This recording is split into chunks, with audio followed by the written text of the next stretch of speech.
We will be getting started shortly, so please be patient with us.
Good evening, everyone. Good evening, everyone. Good evening. I'd like to call the 161st session of the 11th Council to order at 6:05. Pastor Parker, could you please have invocation? Thank you, President Pro Tem. This evening we'll have our invocation given to us by Pastor Emeritus Kathy Desero.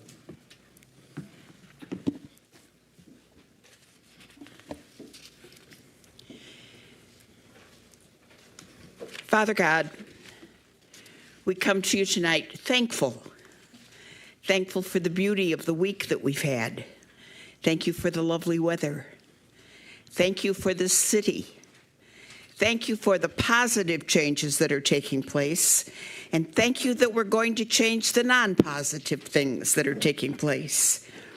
Lord, we thank you for these people that are on the council who are giving so much of their time. Even if we don't agree with every little jot and tittle, we still thank you, Lord, that they're willing to take time to try to make our city better. We ask, Lord, that you'd be with each need that is represented by the people in this place tonight. Not just the council people, but the people that have taken time to come and be here for the meeting. Meet each need. And Lord, we'll be careful to thank you for the kindness and the love that are going to be displayed here tonight. For we ask it in the name of our Savior, Jesus Christ. Amen. Yeah. Thank you. Can everybody stand for the Pledge of Allegiance to the flag of the United States?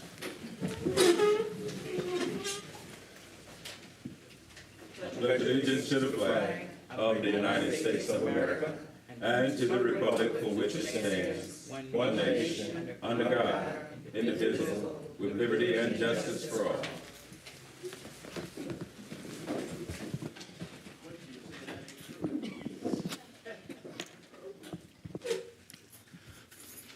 At this time, just want to remember all those that have passed since the last time we had a meeting. Some are our neighbors, some are our close friends, some are our family members. And we just want to keep those families in our hearts tonight. Pro Tem Carrington, I have the names. Yes, please.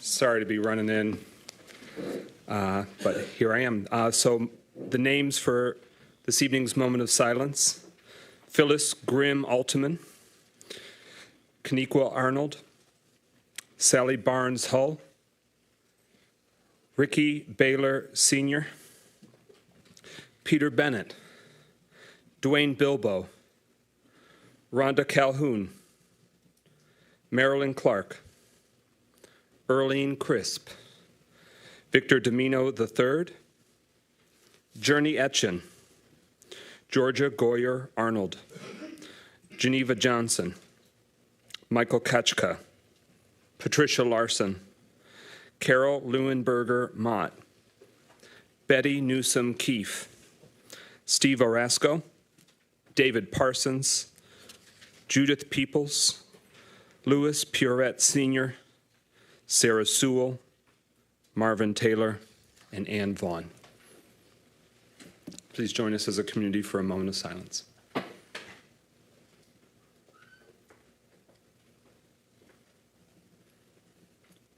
Thank you, and back to you, Pro Tem. Thank you, President McGinnis. Clerk Doyle, roll call of council members. Carrington, Present. Goodman, Here. James, Here. McGinnis, Parker, Here. Rutherford. Mr. President, you have a quorum. All right, all members present and voting and quorum having been established, is there a motion to approve this evening's agenda?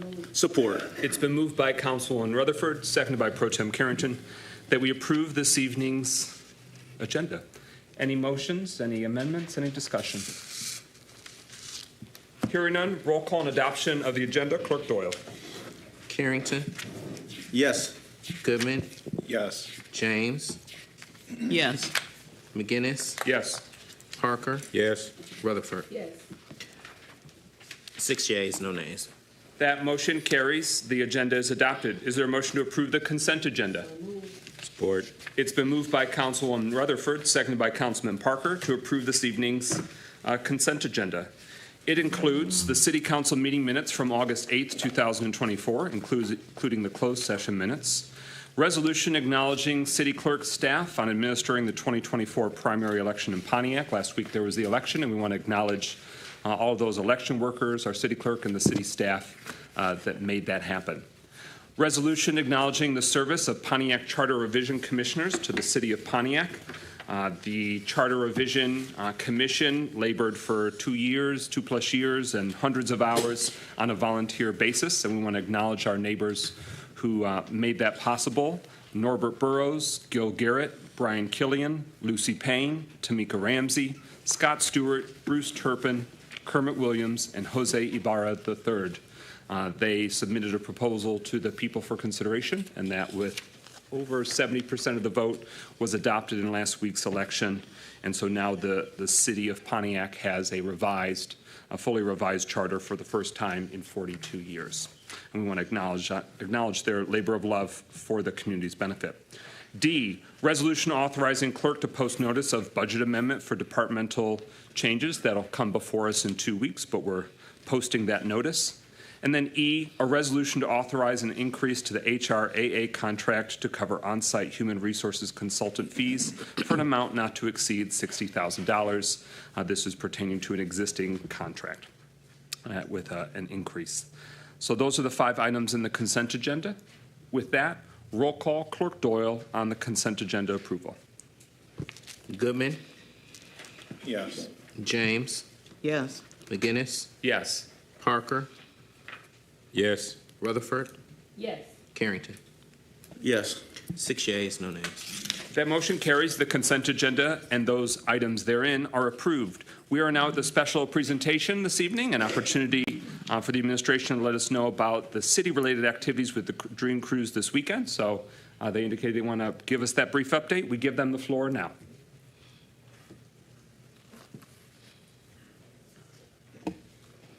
Good evening, Council. Mayor Grimel in his absence, Deputy Mayor Stevens, to all of you here tonight and those of you in our viewing audience. My name is Robin C. I'm the event coordinator for the City of Pontiac, and it is my pleasure to extend a personal invitation to all of you to attend our 2024 Woodward Dream Cruise celebration. It will be held this Saturday, August 17th, beginning at 2 p.m. at the Flag Star Strand Theater atop the marquee. Featured performers will be the Motortown All-Stars, Priscilla Price, and Penny Wells. At 3:10 p.m., there will be a GTO parade in honor of the 60th anniversary of the Pontiac GTO. It will arrive downtown, where it will be for approximately a half an hour. The mayor will present a proclamation declaring Saturday GTO Day.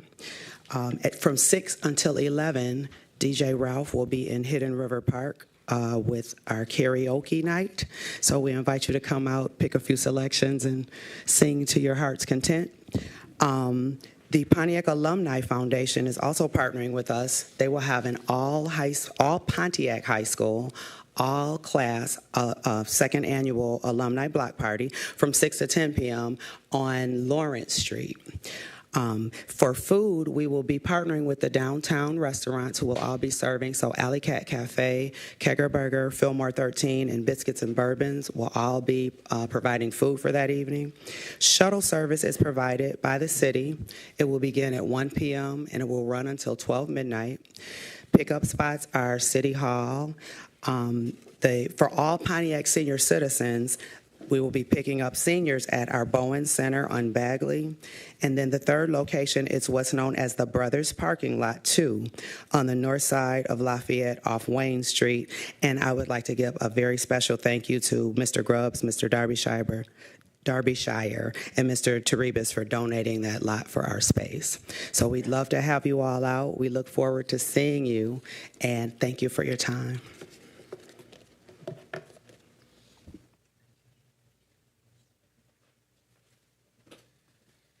Well, thank you very much for that brief update, and I just want to take a personal privilege to apologize that I let down Ms. C because I committed months ago to be the MC for the District 7 concert in the park at Murphy Park last week.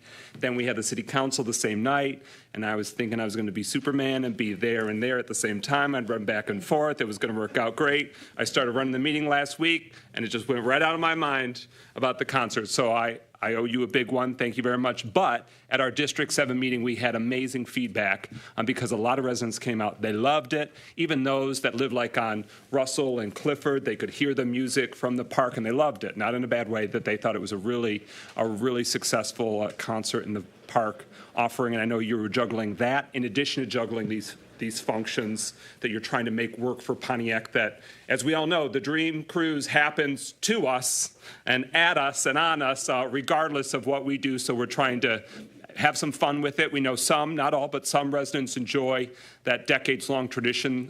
But that's part of the reason why I was late, because coming north to Pontiac Woodward Avenue, they've started well in advance. So I know those that live near the avenue have already experienced that as well. Last week, a permit was approved for fireworks that are happening at M1 Concourse this Friday evening, which is August 16th, and Saturday evening, which is August 17th. They said around darkish, so we're thinking that's 9:45 or so, could be 10, and that lasts about 15 minutes. So I just want to reiterate that in case you didn't peep that news last week. So that's a private function, private fireworks, obviously, for all of us to enjoy or to experience, privately funded. But I just want to remind everyone so you can prepare accordingly. If your animals or you or your neighbors need to prepare themselves for that experience. Again, that's this Friday and this Saturday. Not directly the city's functions, but I wanted to make sure that the community knew in relation to the Woodward Dream Cruise.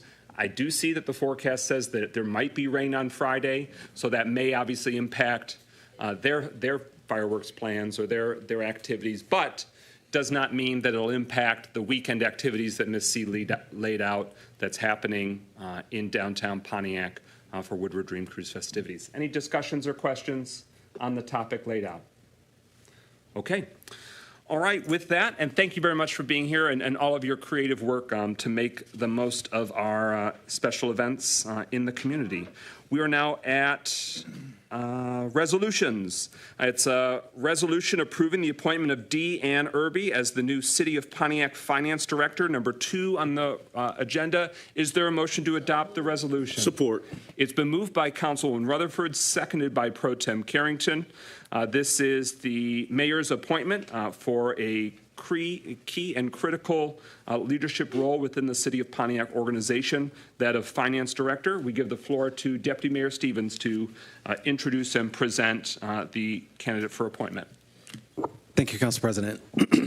So as you know, we have searched for a long time, far and wide, to find the right candidate to fit this position, and I am happy to announce that I fervently believe that Ms. Deanne Irby is definitely the right person.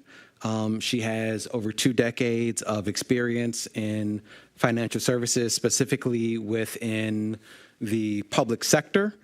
She has a master's of administration, a bachelor's of public administration with an emphasis in accounting and management.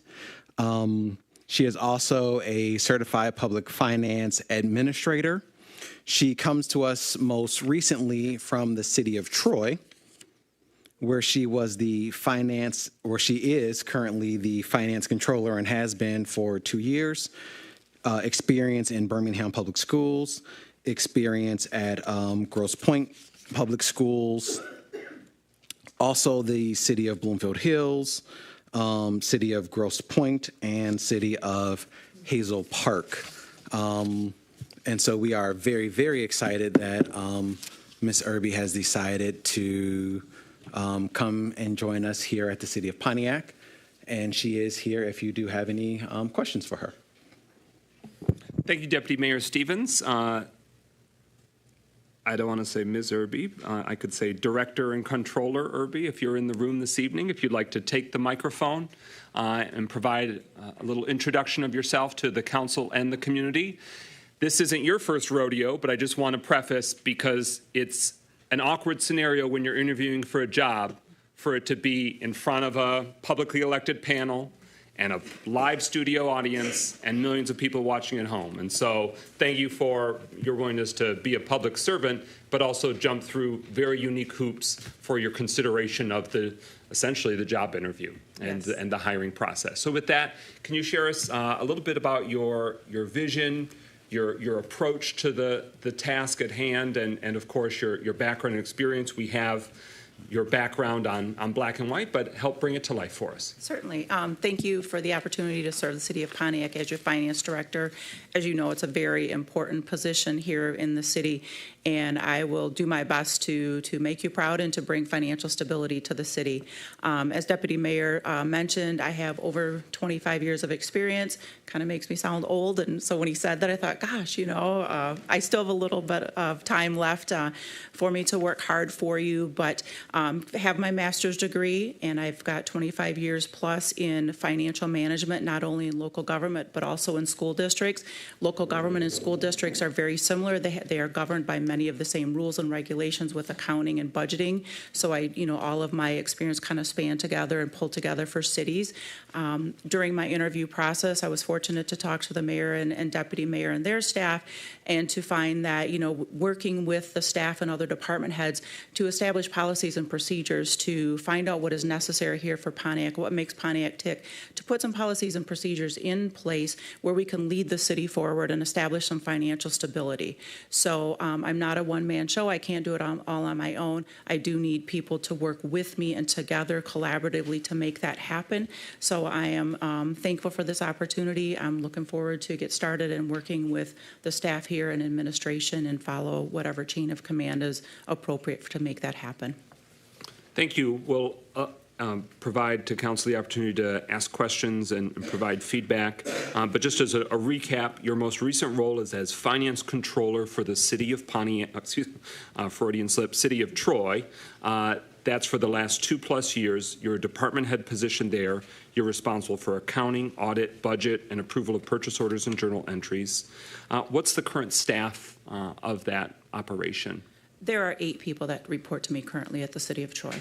Thank you. So you manage that diverse staff of 8 in retiree benefits, financial reporting, and payroll. Some highlights from that most recent role: corrected 25 IRS violations, closed, which led to closure of the fire pension, prepared $200 million operating and capital budgets and amendments as needed, prepared the annual comprehensive financial report, assisted in continuing disclosure reporting with Act 51 and F65, prepared quarterly financial reports for City Council, implemented internal controls and established policies to support them, prepared the L4029s, implemented new GASBs, administered retiree pension and health care benefits, and then supervised accounts payable, purchasing, payroll, health benefits, retiree contributions, and general liability insurance through MMRMA.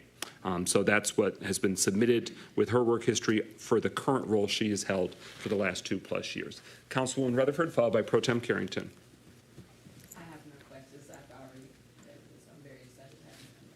Thank you. I appreciate it. Thank you. Pro Tem. Yes, thank you, President McGinnis. First, welcome. I definitely went over your resume. Definitely have a lot. You bring a lot of qualifications to the table, so definitely a great candidate. So I just want to go away from the resume for right now. So what is your management style? Collaborative. I think it's important to, and I mentioned during my interview, is to meet with the staff, to learn about them, to establish trust, because if you want somebody to work with you, you have to have trust established. And so get to know them on a personal level, at a level that's conducive for them or comfortable with them, and then you can learn what they like about their job, what they don't like about their job, what they find as pitfalls. Maybe through that process you realize they're doing something and they don't know why they're doing it. So let's understand why it's being done. Maybe it's the best way to do it. However, there may be some other ways to tweak it along the way to do it a little better. But I'm definitely collaborative, definitely supporting my people. I think it's important to know that I value them as a person and their family, and I feel the same about myself, and I don't hold myself to any standards lesser than I would my people. Thank you so much for the answer. Sure. And my follow-up question, tell me about your personality. I like to talk, and so it's helpful in these situations, but I am a bit nervous, to be completely honest. But I'm a huge football fan. My son is a senior at Saginaw Valley. He's defensive tackle, and so I love football. So fall and football is my time of the year. But I'm a numbers nerd, and I enjoy finance. I'm very detail-oriented, but known to be called a rule follower. So when you're dealing with other people's money, I think that's a good thing. Anything else you? All right, thank you. No further questions. Further questions and discussion from council on the motion before us? Mayor Greimel, were there any further reflections on your appointment for your nominee for this role before council renders their verdict? Yeah, sorry I had to step out briefly, but as you've heard already from the deputy mayor's introduction, from seeing on her resume, she comes with a wealth of experience being and serving as the finance director in Troy and Bloomfield Hills and with a variety of school districts. And so this is really, from our perspective, the dream candidate, somebody who has the experience and the expertise and the good judgment and character to really take our finance department in the direction that it needs to go. So we're really, really thrilled and excited about this candidate, and we appreciate your interest in serving the people of Pontiac, Dan. Thank you. Thank you. Councilwoman Rutherford.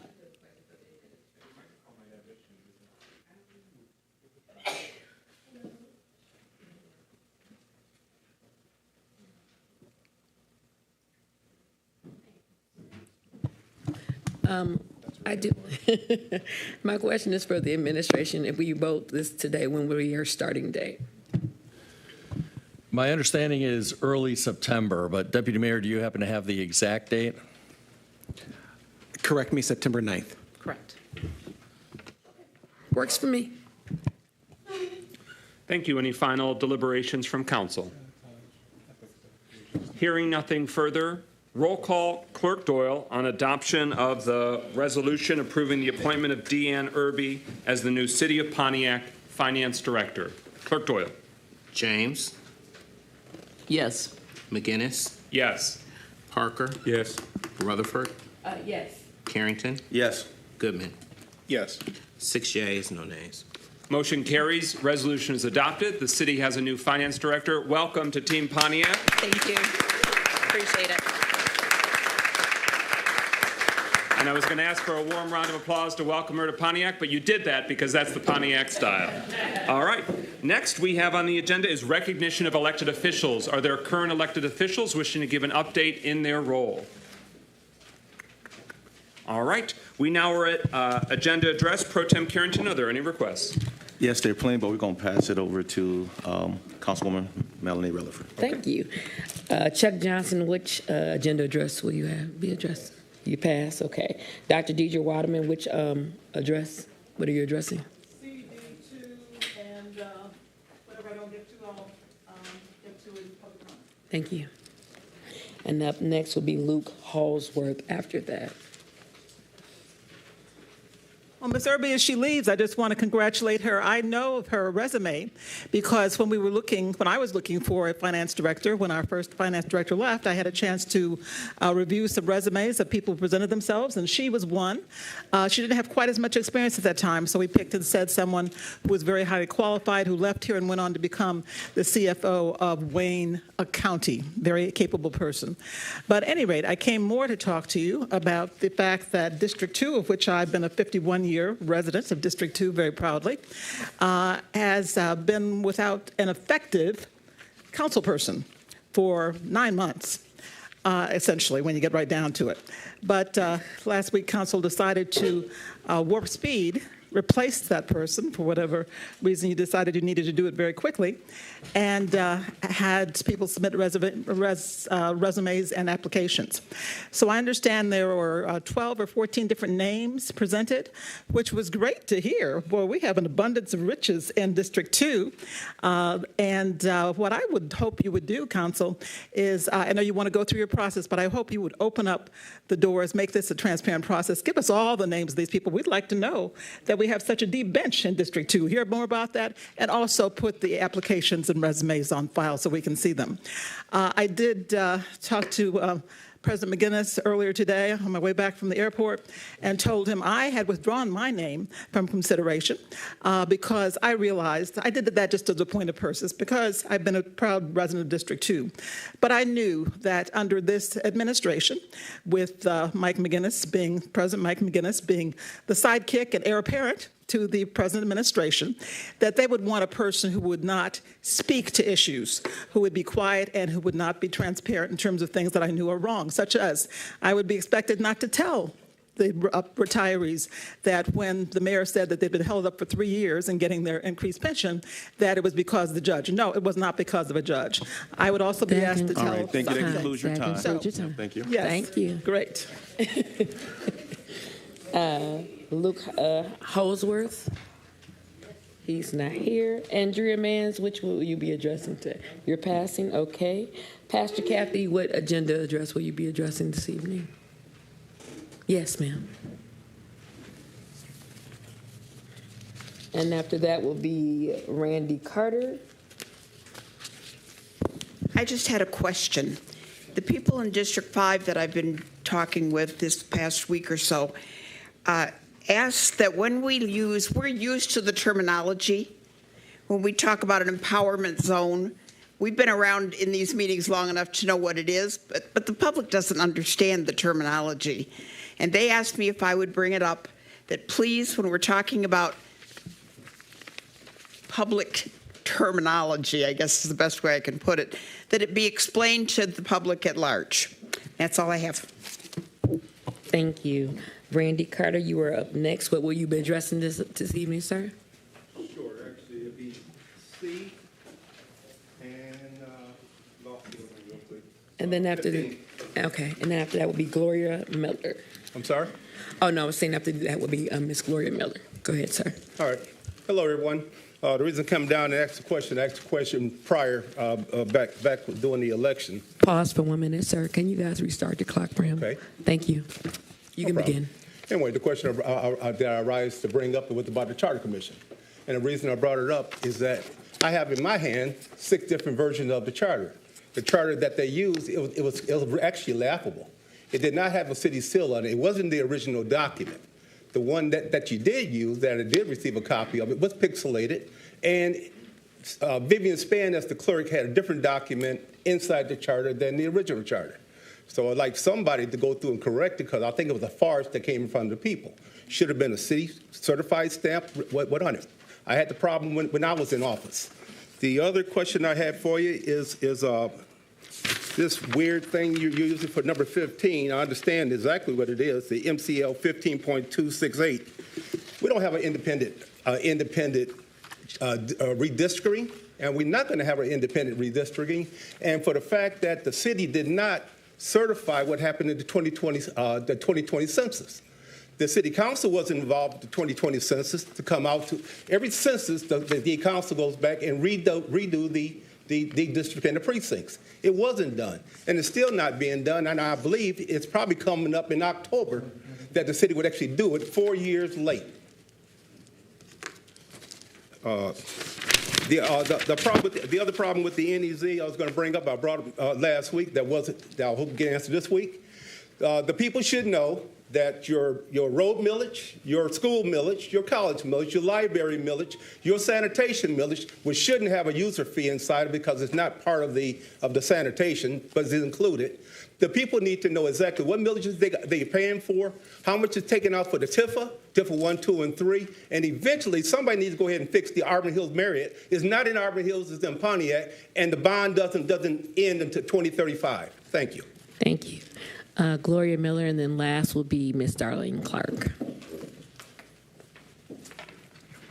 Okay, I want to address the District 2 issue. Former Mayor Waterman, you hit it before I did. When we was on council, we brought the people before everyone. Transparency is very important, how you came to the decision. 14 people, how did you eliminate certain people? Did you go by education? How did you determine? I think that should be seen here today. So I don't know how you guys are going to do it, but that's why I came down. I wanted to speak to it. We put everybody on there. Some was on screen or whatever because we wanted to be transparent, and we voted right in front of everybody out here. So we know. That's the only way that the people, because we don't know if you're picking a friend, your buddy. See, that's the way it's going to look. That's the way it's going to look. So that's why you do it transparent.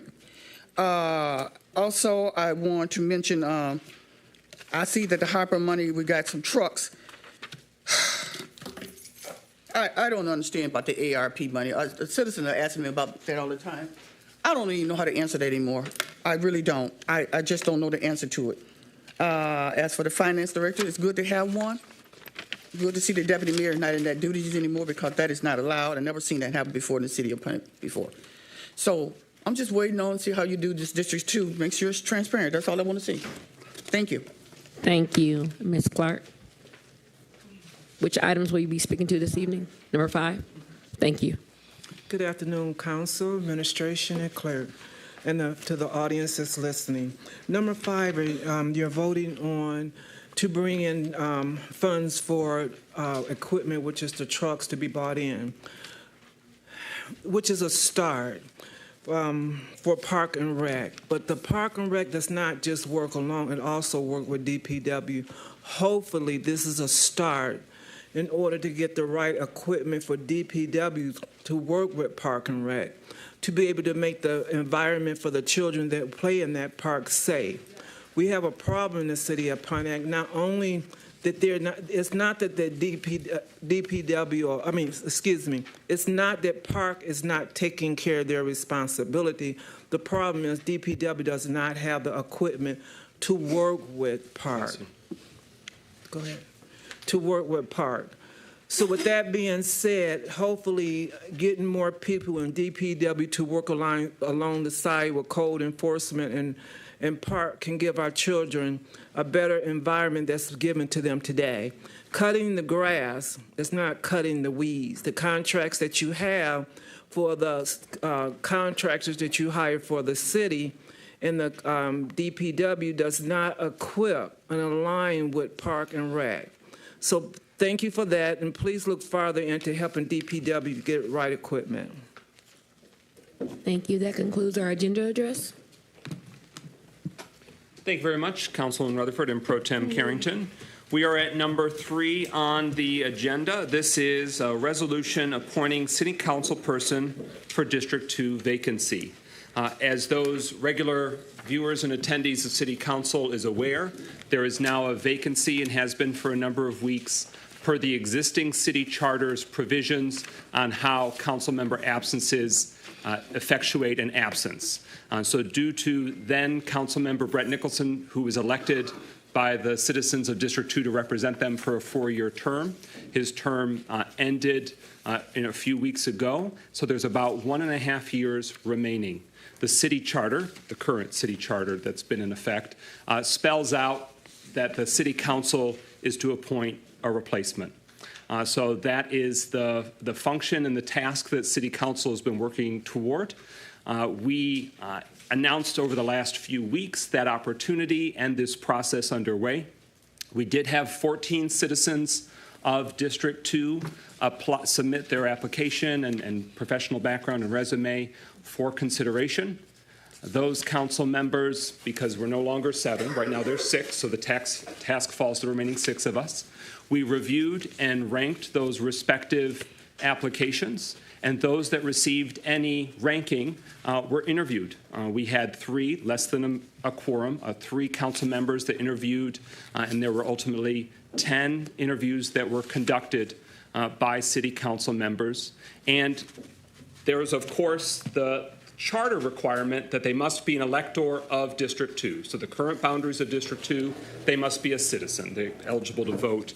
That's the main barometer that the charter says must be met. So we, of course, check to verify the residency of all of those applications.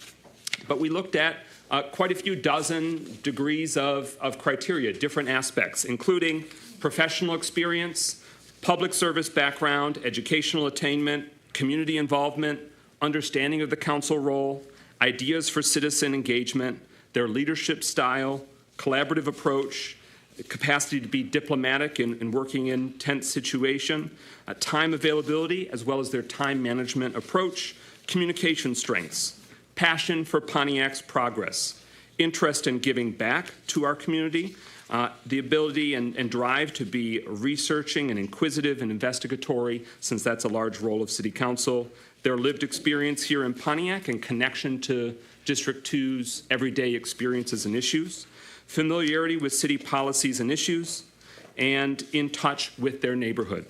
So that's the rubric and the considerations that we weighed these applications through.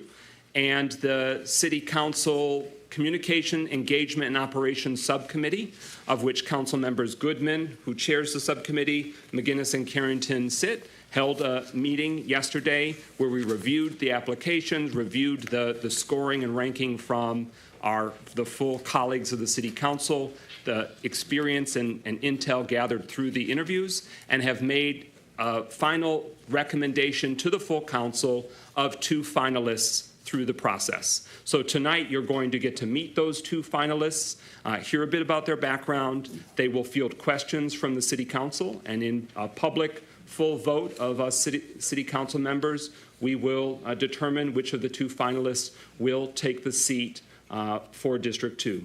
And at this point, I just want to again reference and acknowledge the service of our fellow citizen, our neighbor, Brett Nicholson, who put in a ton of time, led the Finance and Personnel Subcommittee, added a lot of professional insight and experience. Not only is it involved District 2 homeowner, but also as a business owner in the city of Pontiac with a wealth of experience. The city of Pontiac is better because of his contributions and his service. And now we are asking one of our other neighbors, on behalf of the approximately 9,000 people that live in that 1/7 of the city, District 2, who will carry the baton and close out the next year and a half as strong as possible.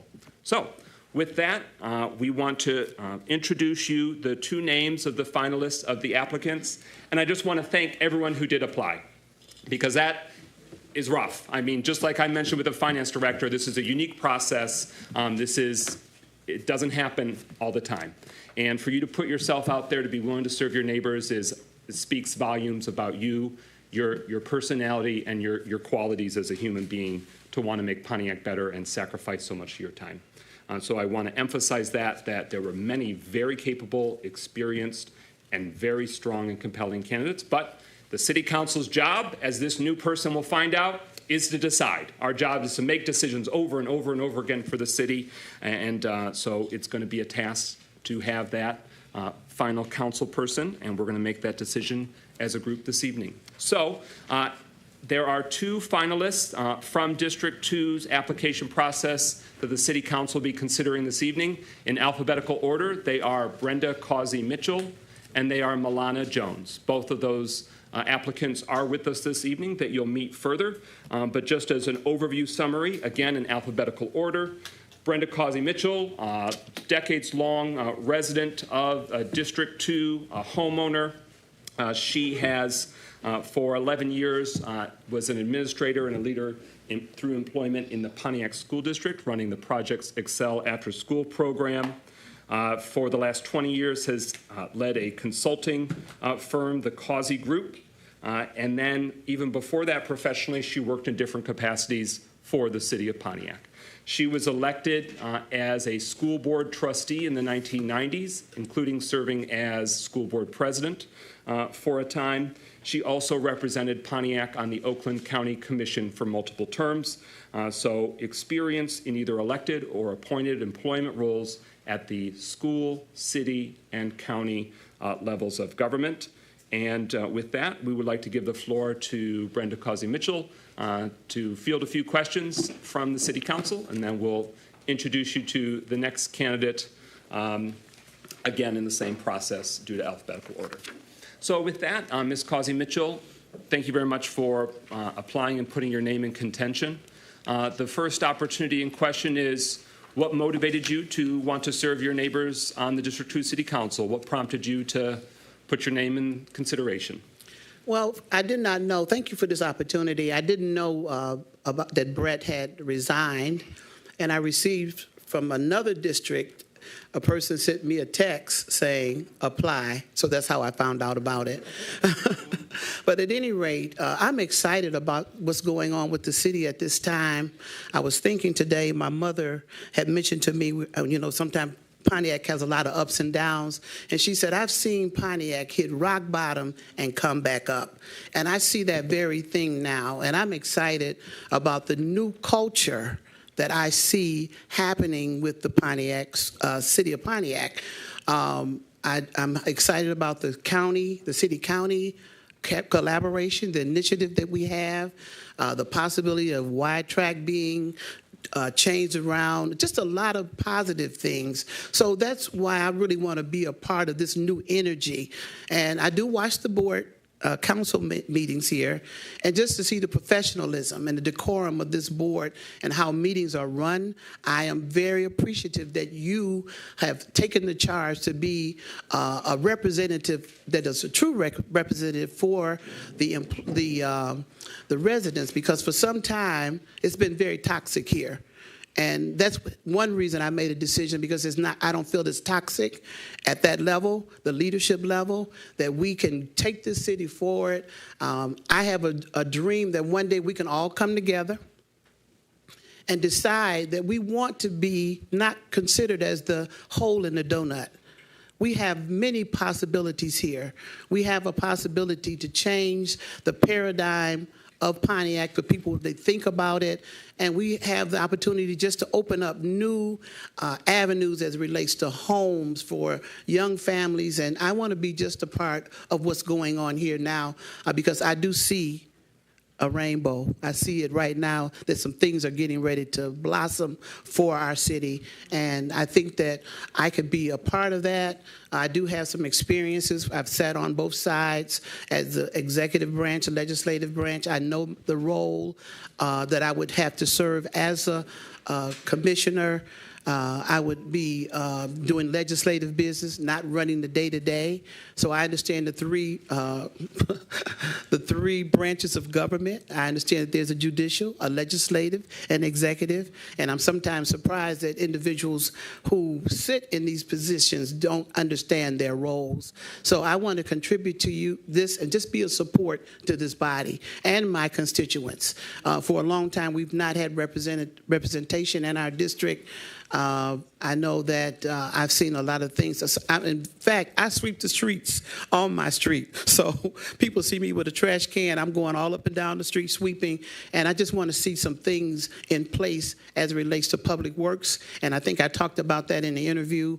It's very important that our public service starts right, as it used to be in the past, for our residents, that they can have all of the services. There's snow removed, their garbage picked up correctly. I live on Miami, and my street is just a short street that doesn't go all around. And with the new service, they've missed our garbage a couple of times. So I want to make sure that these things are taken care of, that they understand what the citizens really want, and I will be that voice for the residents. Next question is, what personality, style, or qualities would you bring to the role of councilperson that you think would serve you well? Well, I believe in collaboration. I believe in shared leadership. I believe that the team, the acronym for team, together everyone achieves more. And I would be a part of that team to work with you to make sure not just a personal agenda, because that's not me. Because if you want that, I'm not going to be, I shouldn't be, I'm just going to tell you right now, I'm not that person to bring on, because I'm about what's best for the city. What's best, what I feel is best for the city, and represent my constituency. I think when you get into office and you can't hear what your constituents are saying, you should not be in that role. So collaboration with the team, collaboration in my community, and just hearing the voices of what is needed, and we all work together. I can't do it alone. As Ms. Irby said, I have to have a team, and I believe in that concept because we can get it done. You referenced a bit to this next question already when you were speaking about the garbage collection, but you'd be advocating representing District 2 and the neighborhoods that are within the district. Right. What are some particular priorities that you want to see represented, advocated for, that you would like to take the charge on as District 2's representative on the City Council? Any specific issues or resident concerns? Just a number one personal concern that I have, and it's our street maintenance. I've lived in the district for 32 years, and our roads, the streets are horrible. And when we ask about the repairs of those places, we're told you're not in the block grant district. So I'm just concerned, why is it that administration can never put together a program to stabilize a community such as Seminole Hills, Indian Village, and the other parts, so that we can be, we used to be looked at as the neighborhood as a best-kept secret. But now we're not really a best-kept secret, because when you go through it, nobody really wants to go down the roads, and you got to call all the time to put holes. I mean, to have potholes filled. That's over. We need new streets. That's my main concern.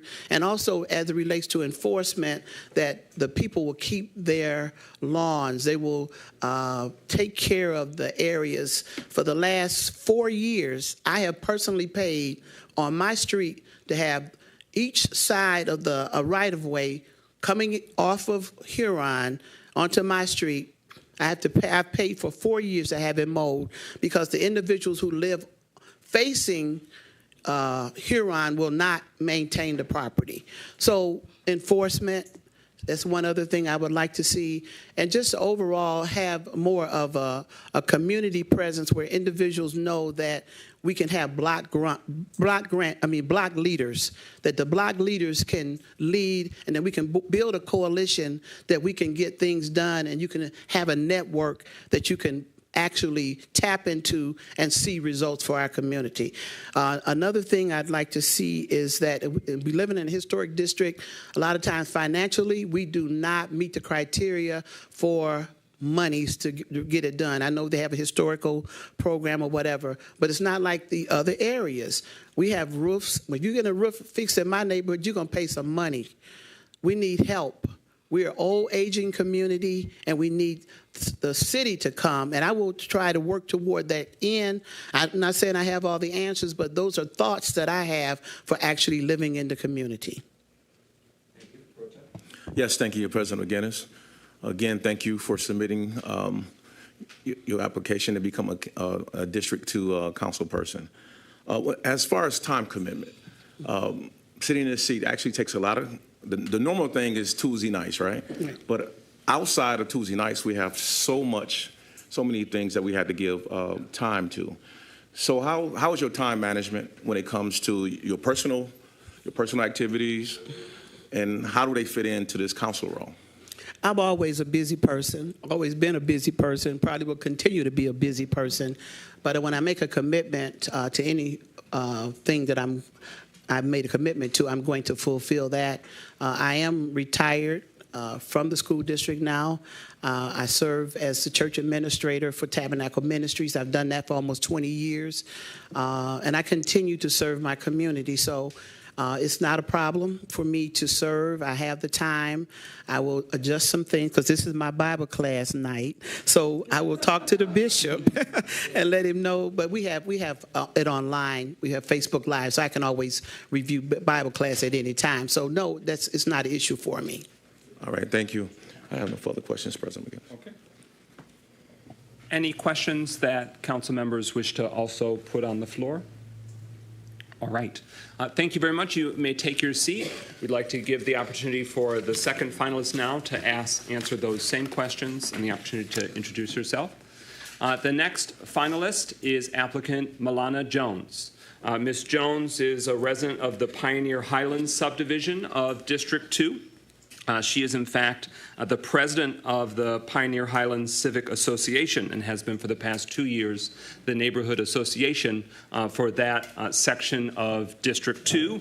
And I see a few in the audience asking, where's Pioneer Highlands? That is west of Telegraph, south of Voorhees. So the Tilden, the Dick, the Pioneer, the James K., that wonderful and beautiful Pontiac neighborhood for your frame of reference.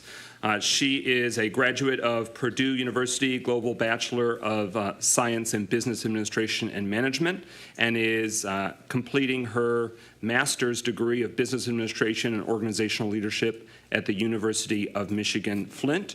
Currently, she is working for the University of Michigan Flint for their graduate programs, both as a research assistant and as a student ambassador. She has held multiple roles in the private sector, including as a store manager in the retail field, and has also, for 5 years, owned and operated as an entrepreneur her own small business as well. So different professional and educational affiliations and leadership roles, including for the Midwest Professional Athletic Association. She was both secretary and chair for approximately 3 years and served as the only African American in that Midwestern association. And she has also in the past been a troop leader for the Girl Scouts of Southeastern Michigan. So we present to you Milana Jones, candidate for the District 2 seat. First, an opportunity to introduce yourself and answer the question of what motivated you to want to serve in the City Council role. Thank you very much, and hello everybody. Again, my name is Milana Jones. It's very nice to see all of you. I was motivated to apply for this position because this is an ode to the community. On a smaller scale, as you mentioned, I'm the president of the Pioneer Highlands neighborhood. Over a short period of time, the neighborhood has completely transformed. We've had additional community engagement opportunities. I've hosted meetings alongside with my fellow directors, and I've had a chance to really communicate and engage with my community. And that being said, I have an idea of what some of the residents in District 2 are looking for. I've even heard it today. We are looking for an effective leader to take the reins, lead us through on forward. And I have the experience needed to accommodate that change. And what aspects of your personality, what personal skill set are you bringing to the table that would serve you well in the role? It would be my enthusiasm. I have a knack for motivating others to become excited about any change initiative going on. My excitement for a particular task transforms to those around me.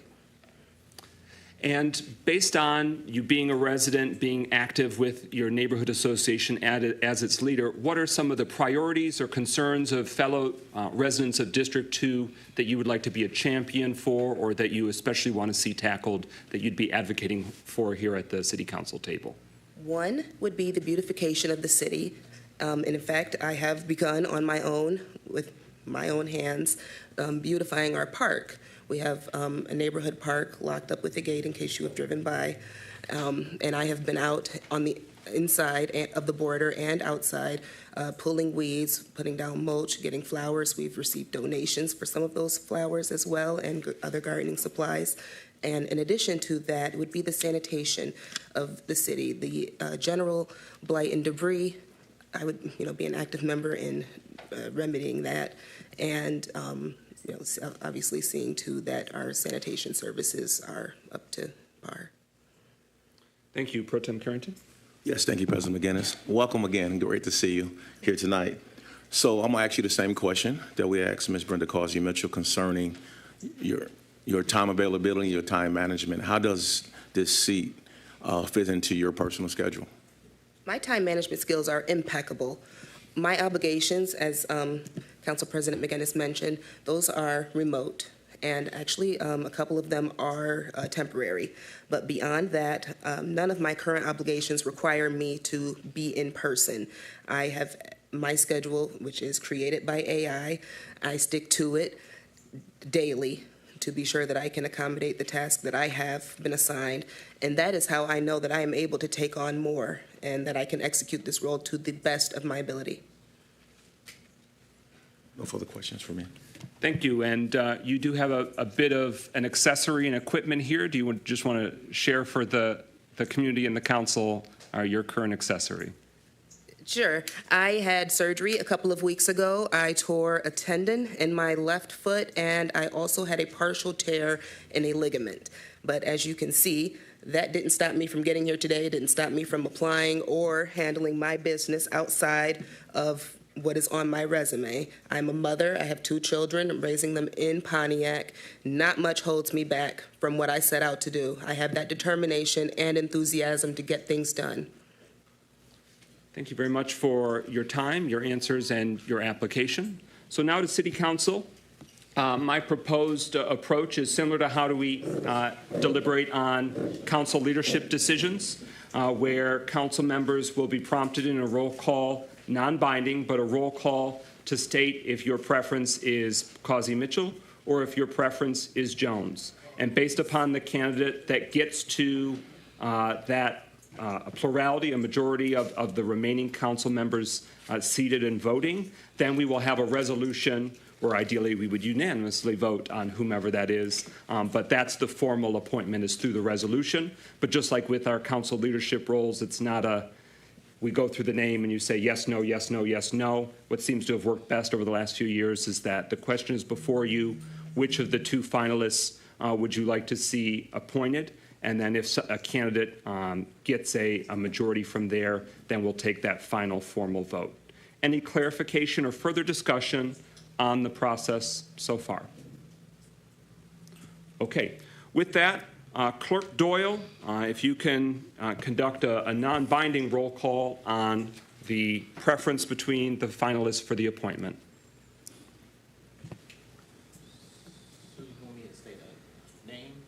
No, you could just prompt who you going with.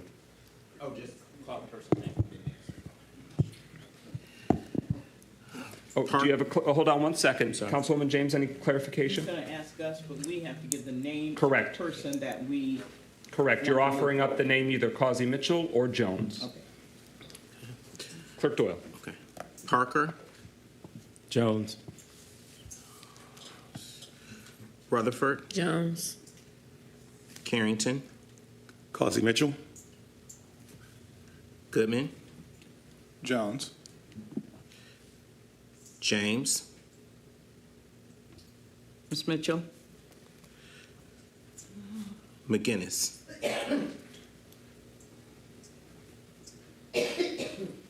So make sure I've got it right. Rutherford, Jones. So I'll read them again. It's Parker, Jones, Rutherford, Jones, Goodman, Jones. So 3 for Jones, Carrington, and James for Causey Mitchell. Okay. So with that, we have 6 remaining members. 3 is a tie. If for us to get to a decision, there are currently 3 votes for Milana Jones, 2 votes for Causey Mitchell.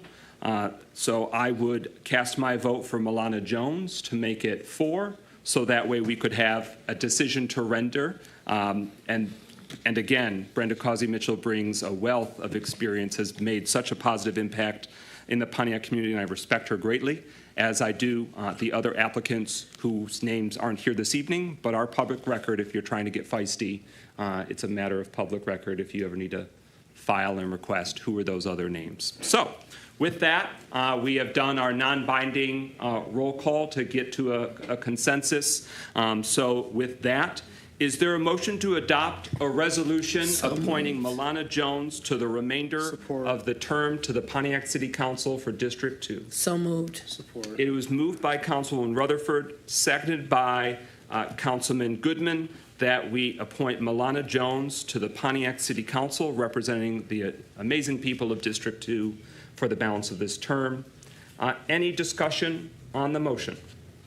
Any discussion? Councilman Rutherford. So if she's voting in, I mean, when will she start?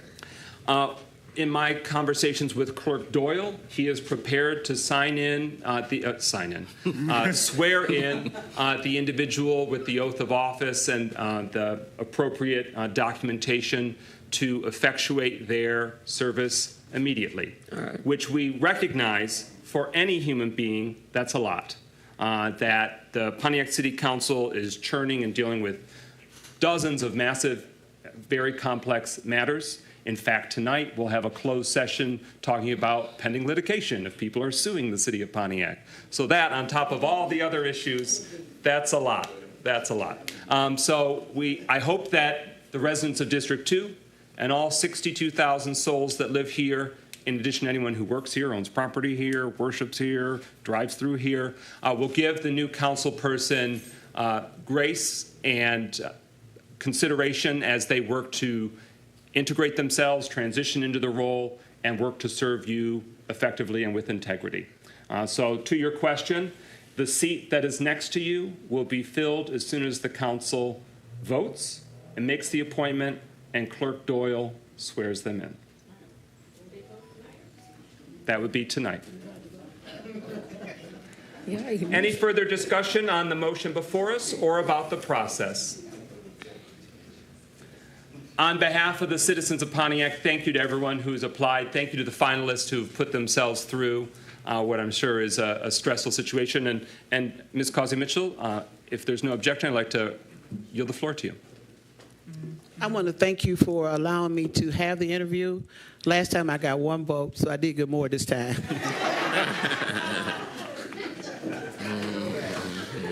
All right. Any further discussion on the motion before us? Hearing no further discussion, Clerk Doyle, roll call on adoption of the resolution appointing Milana Jones to the Pontiac City Council District 2 vacancy for the balance of the current term. Parker? Yes. Rutherford? Yes. Carrington? Yes. Goodman? Yes. James? Yes. McGinnis? Yes. 6 yeas, no nays. That motion carries. The resolution is adopted. We now have a new city council person for District 2.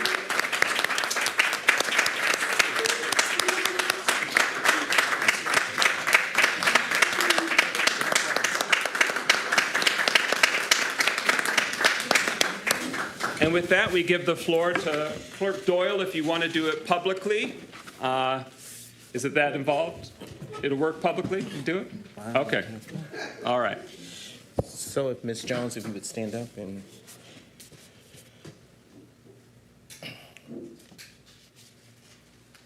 Raise your right hand and repeat after me. You better run.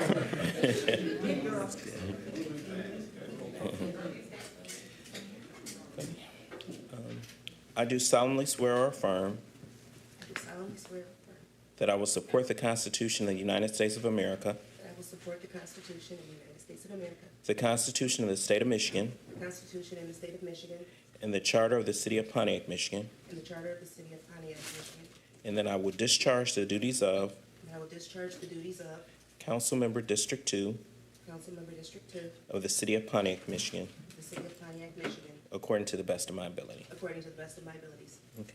Congratulations.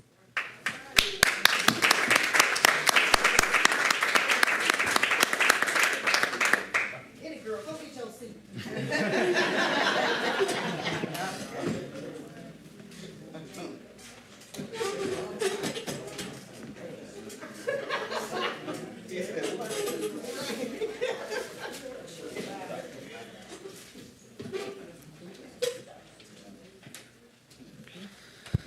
For the first time, but not the last time, welcome to your new seat as a city councilwoman representing the great city of Pontiac on our legislative body. It's an honor to have the opportunity to serve with you. Oh, look at him. Okay. He came prepared with multiple things to whip out. She is signing her oath of office. She's right-handed, for those that are curious, and is now officialized, certified. What we're going to do is give you the floor if you have any initial reflections, anyone you want to acknowledge or thank. We recognize, again, hopefully everyone recognizes this is a bit on the spot. But you'll find that we have these little devices so that way those, especially watching at home, can hear you as well. You have the floor for the first time. Pontiac City Councilwoman Jones. Thank you very much, and thank you, everyone. For those of you who are still feeling a bit unsure about my appointment, bear with me. We're going to champion through this together. I promise. Thank you. All right. Very good. With that, we are at the number 4 on the agenda under economic development. Is there a motion to adopt the resolution finding that the proposed neighborhood enterprise zone, known as an NEZ, is consistent with the city's master plan, goals, objectives, and policies of the city of Pontiac? It has been moved by Councilwoman Rutherford. Is there a second? Support. It's been moved by Rutherford, seconded by Goodman. The matter is now before us, and I'll just prompt you for when it works and makes sense. A member of the public asked if you can help delineate what is a neighborhood enterprise zone, so that way those here and at home have a good understanding of what's before the City Council. Mayor Grimel, you first have the floor. Yeah, thank you. I'm glad you said that, President. I was going to invite our presenters to also describe in detail what an NEZ is, a neighborhood enterprise zone. I know we've alluded in past meetings to the fact that it's a tax abatement, but if you can get into a little more detail so that the members of the public understand the ins and outs, that would be great. The one thing before I turn it over that I again want to emphasize, and I know we talked about this at the last meeting or two, is that what is being asked tonight is just to pass a resolution indicating that the neighborhood enterprise zone comports with the city's master plan and the city's goals and objectives. On August 27th, and the reason why we're waiting until August 27th for final approval is because the state law does not allow for a final approval of an NEZ zone to occur within, I believe it's 60 days of when the public hearing occurred. And so that's why we have to give it that full 60 days and wait until August 27th to bring before City Council a proposal for final approval of the NEZ. And I do just want to again mention, although we'll get to it again on August 27th, that what will be asked on August 27th is not the actual approval of any tax abatements for specific properties. It's just the approval of the zone where properties will be eligible to request the tax abatement that will be brought before council on August 27th. So once the zone is approved, individual qualifying properties within that zone can, after that point, request that their specific property get the applicable tax abatement. And with that, I'll turn it over to our experts. Thank you, Council, Mayor, and residents here tonight. We're going to be handing around several handouts because we want to make sure that citizens understand. The first will be an actual, what is an NEZ? It's a one-pager front and back that describes NEZ and the several different types of neighborhood enterprise zones. We'll also be handing out a map. The third thing is what qualifies as a homestead and the process, so that individual homeowners would know what they need to do to apply. And then finally, We're even providing the NEZ exemption certificate that you would have to use to apply. I will also have all of these things on the website, but for today, we wanted to make sure that people got handouts. We've had people asking, what does this mean? We're not quite sure. So we're providing these handouts for those in the audience today, and then they will be on our website so that you can get that information as well. They'll be under Economic Development, NEZ. So having said that, what is a neighborhood enterprise zone and what is the benefit? It provides tax incentives for development and rehabilitation of residential housing.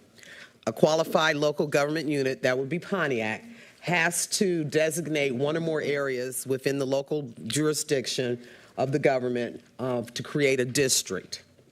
And it's, again, this is to spur development and rehabilitation of residential housing in communities where it might not otherwise have occurred. Next slide.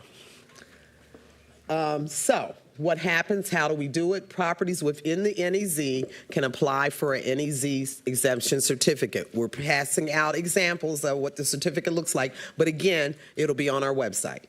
With a certificate, property owners can be exempted for property taxes for 15 years and up to 17 years for historic resource. For example, some of you know that I've been talking about the redevelopment of 111 Oneida. That would be an example. It is designated as historic. It is on the register. Because it is historic and the cost to rehabilitate such a residence, it's 54 units, give or take. It's sat vacant for over 20 years, but it is listed on the historic register. It needed a lot of resources. Just the windows alone, because they had to stay with historic district regulations, were millions of dollars, just the windows. So this NEZ certificate, them being able to file for, again, council would have to approve the NEZ certificate, but this would be a resource that would allow them for this deal, this project to go forward. We're hoping that when we bring it, council will ultimately approve it, but the first step is approving the district. As we've indicated tonight, is just to say it's consistent with the consolidated plan, but I just wanted to explain in more detail what a NEZ does. So here are the steps, and we've been working with Jameson Consulting to help us do this work, and so I'm going to let her go through some of the steps. Hi, Hi, good evening. My name is Ann Jameson. I'm with Jameson Development Consulting. We've been working with the city since probably early February, March, to start this process, really taking a deep dive into what are the steps that it involves to get to where we have a district. So I wanted to explain that because we did get questions last time. And so I'm going to walk you guys through basically how do we get to designating that zone. So really the first step is we create a map. We've worked with Planning and Economic Development to look at the overlay of the downtown where the existing TIFA districts lay, which is a tax increment finance district, and then looked at where there are prime areas within the city of Pontiac that are on point for future redevelopment.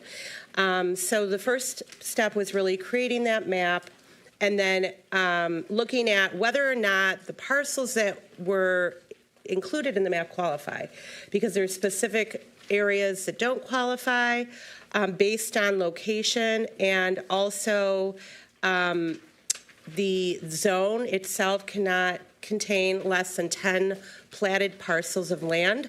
So if you had a little area out, side of the main downtown area and it didn't contain 10 platted parcels, we couldn't include that as that's required by the statute.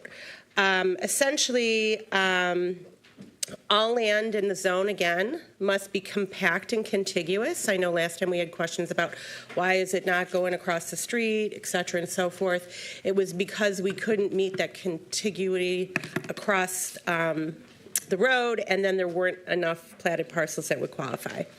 So then we went through that full process, vetted it with not just staff at the City of Pontiac. We also vetted it with Oakland County Equalization because they're our assessment partner. So essentially, we went through that exercise with them and also the State Tax Commission. For homestead facilities, the total acreage in the city cannot exceed 10% of the total acreage. For the other type of facilities, which is new, and rehab facilities, we cannot exceed 15% of the total acreage. Essentially, whoops, I went the wrong way. So the first step, once we had all the maps and all the verification on the parcels and making sure that they were all in, line with what should be in line and meeting all the statutory requirements, we then noticed the clerk's office. So we sent a memo to the clerk's office, sending notification to the city clerk that our intent was to establish an NEZ, Neighborhood Enterprise Zone. And then the clerk's office has to also publish notice to, in this case, it's Oakland County Equalization, because they act as the assessor for the city of Pontiac, and then all of the taxing jurisdictions that would be impacted by this neighborhood enterprise zone. And when I say taxing jurisdictions, it's basically like who you pay your taxes to on your property taxes. So if you look at your property tax bill, you have city taxes, you have library tax, you have Oakland County tax, and so forth. So those notices go out to all those taxing jurisdictions. So during the public hearing process that we had last night, they have an opportunity to speak at that time. So our next step, of course, was to set the public hearing. The public hearing had to be set within 45 days of the notice to the taxing jurisdictions in Oakland County Equalization from our city clerk. So we held that public hearing. Once it was posted on July 9th, we held it following that on July 30th.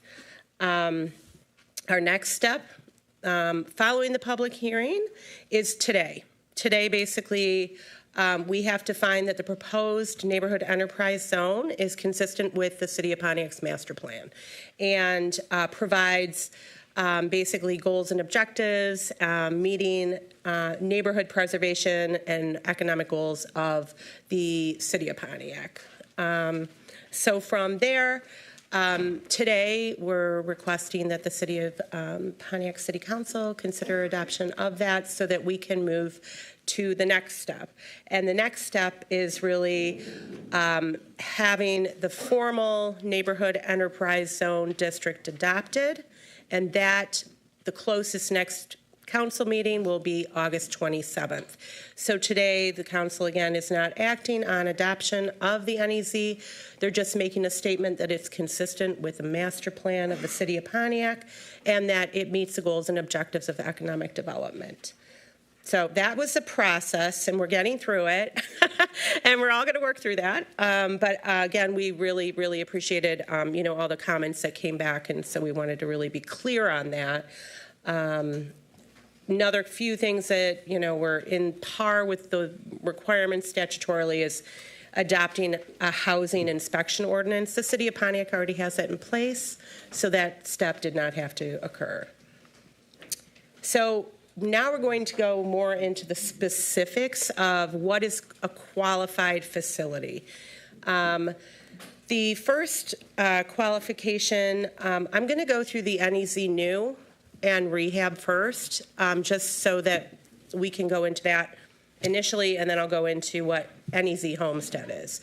So under NEZ new, it basically is for any primary homeowner. So, if you have a primary residence and you're a homeowner, you can apply for a NEZ new. It's basically can be applied for, but you have to be in the home, you have to live in that home, and be the primary resident to basically apply for either one or two units. Say you owned, a small apartment building or something like that, or you leased a portion of your home out.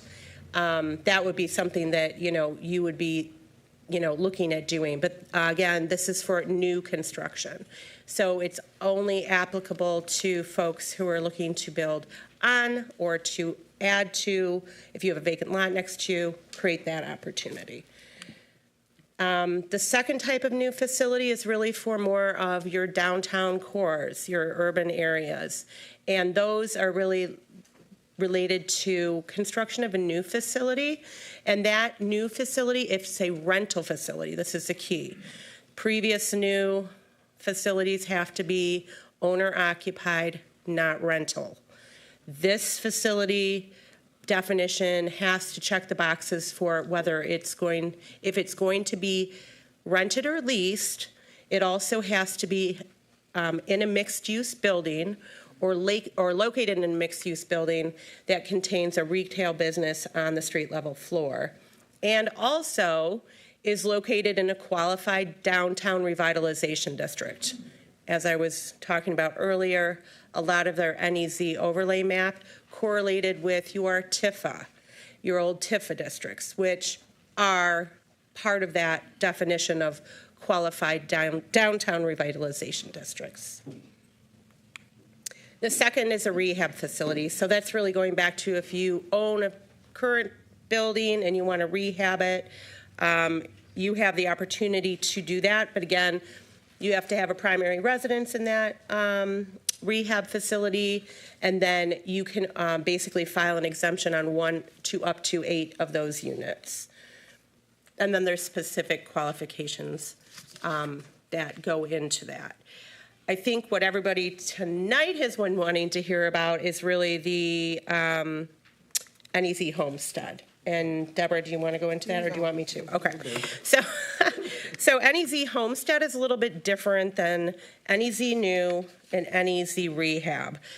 It basically is if you are an owner of a home that was acquired after 1996, is located in a platted parcel, which the city of Pontiac has mainly platted parcels prior to 1968. If you invest over $500 in the rehab of that home, you can file with the clerk's office a petition, that exemption that we're handing out, to receive an exemption from 50% of the school operating, 50% of the city operating and 50% of the county operating millage as part of an incentive to keep your, improving your homes within these districts. So that, again, has to go before city council, but that is, again, typically for a primary residence. So if it's a second home, you can't apply for that. It has to be your primary residence to be able to qualify for homestead. And as Deborah stated, we have all of the paperwork and information available. One of the things that was asked last time is, how are people going to know? How do I know if I'm in an NEZ homestead district? It's actually county equalization, the assessing department. As you get your tax bill every year, they will make a note on your tax bill that you are falling within this NEZ homestead and that you could qualify for an application. Any further presentation before we delve into debate? No. And questions? Thank you. Councilman Rutherford, you have the floor first. Good evening. Thank you for the presentation. So my question is this. You know that people who have just recently bought their homes, I'm one of them, we don't see our taxes because our bank basically pays our taxes. So how will we know that we qualify? Because I would like to know. Yeah, that's actually a great question, because one of the checklists on the exemption certificate is make sure to notice your mortgage company. Right.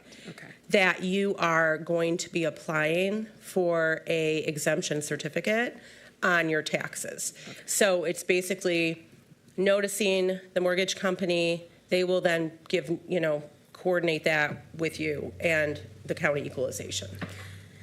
And my follow-up is, if this is approved, are you guys going to send out this letter to each homeowner so that they know the step-by-step that they can apply for the NEZ, or if they are qualified for NEZ? Well, you will get notice on your tax bill. I know that part. Okay. Mm-hmm. I had not intended to, but if that's a request, I can certainly do that. And the reason why I think that's important, because some people don't understand what the NEZ zone is, how it actually benefits their business, how it actually benefits their property value, and things of that nature, and et cetera. So that's why it's a mere suggestion. I'm happy to comply with that. All right, thank you so much. The eligibility for new construction, did we hear correctly that you were stating that must be mixed use? So that is for non-owner occupied new construction. So say somebody wanted to come in and do an infill project. So you build, you buy a small lot next to your neighbor that you want to live next door to, for example. Essentially, if it's an owner occupied, it does not have to be mixed use. It's if it's a rental facility. That's the key. So if you're building an apartment building with multiple rental units within that apartment building, if it's new construction, it has to meet the three criteria, rental for a portion of the building, a mixed use for the remainder of the building, and that can be retail or Public space. Public space. No, it's usually like public space or like commercial, nonprofit, that type of thing. For instance, the new building, Lighthouse's new building on Auburn, that would be an example of a new facility that would potentially, it's in a TIFA, they're doing rental units, and there'll be some mixed first floor development. So any new construction, primarily for multifamily projects is what we're talking about. There has to be a mixed use component. It has to be in a downtown revitalization district to qualify. And are there eligibility requirements also tied in terms of income? So it's saying that it must be mixed. So residential rental mixed with commercial or civic or nonprofit. Are there also predetermined eligibility when it comes to income thresholds? That's a great question. Under NEZ, no, that is not the case. So there is no income qualifying requirement. It can be market rate if needed. And or, again, at the purview of City Council, you could, as approving an NEZ, you certainly could. I have, for instance, a project that's coming, and their other requirement in addition to the NEZ is an affordability clause. But the NEZ in and of itself does not specify affordability. That's not a part of the NEZ. Okay. Any final questions? Hearing none, to recap, this is establishing and communicating, it's our conclusion that a neighborhood enterprise zone is consistent with the city's master plan and goals and establishing the goals, objectives, and policies of the city. Next step will be authorizing the establishment of a neighborhood enterprise zone, and then subject to that being satisfactorily completed, there would be parcel by parcel future requests to see if in that NEZ a specific project, a specific property would be approved or granted by this body on behalf of the citizens of Pontiac. That is correct. Okay. Yep. And with that, in the future, we have the ability to modify the boundaries of that NEZ. It would just repeat the same process. Correct. It wouldn't need this step, the resolution saying it meets, or would it? Yeah, it would. So it's very much, it's the same process where there would be a public hearing, there would be a resolution saying, yes, that fits with the city's goals and plans. Then it would be saying, yes, this is the new boundaries of the neighborhood enterprise zone. Right. Removing parcels here, adding parcels Correct. there. Right. Okay? So with that, this is the resolution before us. Moving past the whereases, since it's really setting the table that's already been presented, just want to make sure the community and council knows the action that it would be taking. Now, therefore, be it resolved that the Pontiac City Council finds that the proposed neighborhood enterprise zone is consistent with the master plan of the city and the neighborhood preservation and economic development goals of the city in accordance with MCL, which is referencing Michigan compiled laws 207.773 subsection 3. Be it further resolved that the City Council states that the city's goals, objectives, and policies relative to the maintenance, preservation, improvement, and development of housing for all persons, regardless of income level, living within the proposed neighborhood enterprise zone are as follows. The mission of the City of Pontiac is designating the neighborhood enterprise zone is to encourage economic growth through the city by promoting business opportunities and advantages that are unique to Pontiac, identifying the needs to the business community, facilitating strategic partnerships to address those needs, encouraging job creation and growth, and/or marketing the city's unique assets to future businesses and residents. The city has previously created a home repair program which utilizes ARPA funds provided to the city to repair and rehabilitate housing for residents of the city. When used in conjunction with the Neighborhood Enterprise Zone's tax incentives, homeowners can repair and rehabilitate their homes without the fear of increasing their cost of living. Similarly, the City Council has found that the city is in great need of increased housing. By designating this neighborhood enterprise zone, the city is incentivizing development of new housing and rehabilitation of existing housing to accomplish this goal. To recap, it's been discussed in past months. There is not currently a neighborhood enterprise zone in the city of Pontiac, correct? Correct. And there has never been a neighborhood enterprise zone utilized by the city of Pontiac, correct? Correct. Can you describe some of the other municipalities in Michigan that do take advantage? Most. Most. So most. That'd be the quicker answer. Yes, no, that's helpful. So those that have eligibility, because this is not an opportunity to extend it to every Tom, Dick, and Harry.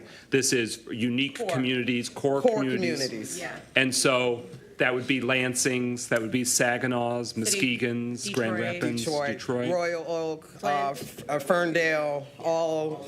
Yeah. Hazel Park. Hazel Park, Oak Park. All right, so we got the picture. There's a lot of NEZs, but we haven't pursued it here. And so we want to make sure that we can add this to the economic development toolbox as options should we as a city want to exercise it in the future, when and where it makes sense. Any final discussion? Hearing none, roll call. Clerk Doyle on adoption of the resolution finding that the proposed neighborhood enterprise zone is consistent with the city's master plan and goals and establishing the goals, objectives, and policies of the city. Parker? Yes. Rutherford? Yes. Carrington? Yes. Goodman? Yes. James? Yes. McGinnis? Yes. Jones? Yes. 7 yeas, no nays. Thank you. That motion carries. The resolution is adopted. And again, it'll be, the topic more broadly will be back before us August 27th for whether we are to establish, if we want to pursue establishing the neighborhood enterprise zone. Thank you. We're at number 5 on the agenda now under Parks and Recreation.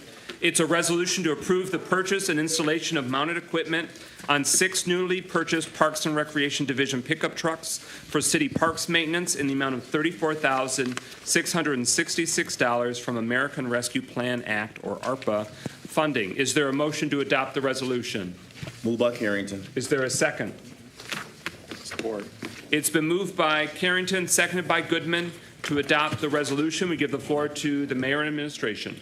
Thank you. Yeah, so as you're aware, City Council previously approved the purchase of the trucks themselves, but this is to approve the purchase and outfitting of the trucks with appropriate needed equipment. And with that, I'll turn it over to our Parks and Recreation Director, Terrence Price, to get into the details.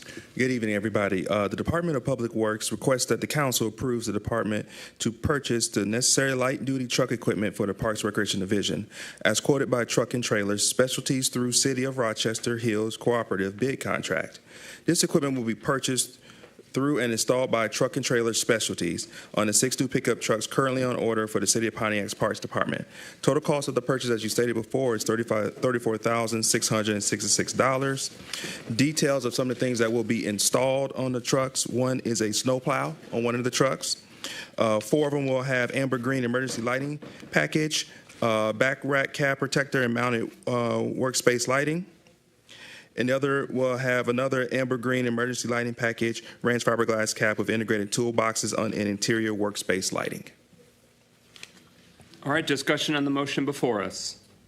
Again, the council has previously authorized the vehicles themselves. Are those vehicles in our possession or in transit? In transit. Okay, what's the estimated arrival? I am not sure of the estimated arrival, but I will get that information for you. Okay. All right, Councilwoman Rutherford. I do have a question. Who's going to drive them? Because we currently have 7 people in parks, including the person that was over parks, who no longer works here. So who's going to drive these vehicles? We will find out real soon. Because as of right now, we do have some openings there, and we already discussed the plan to what we're going to do in terms of moving forward in our Parks and Recreation Division.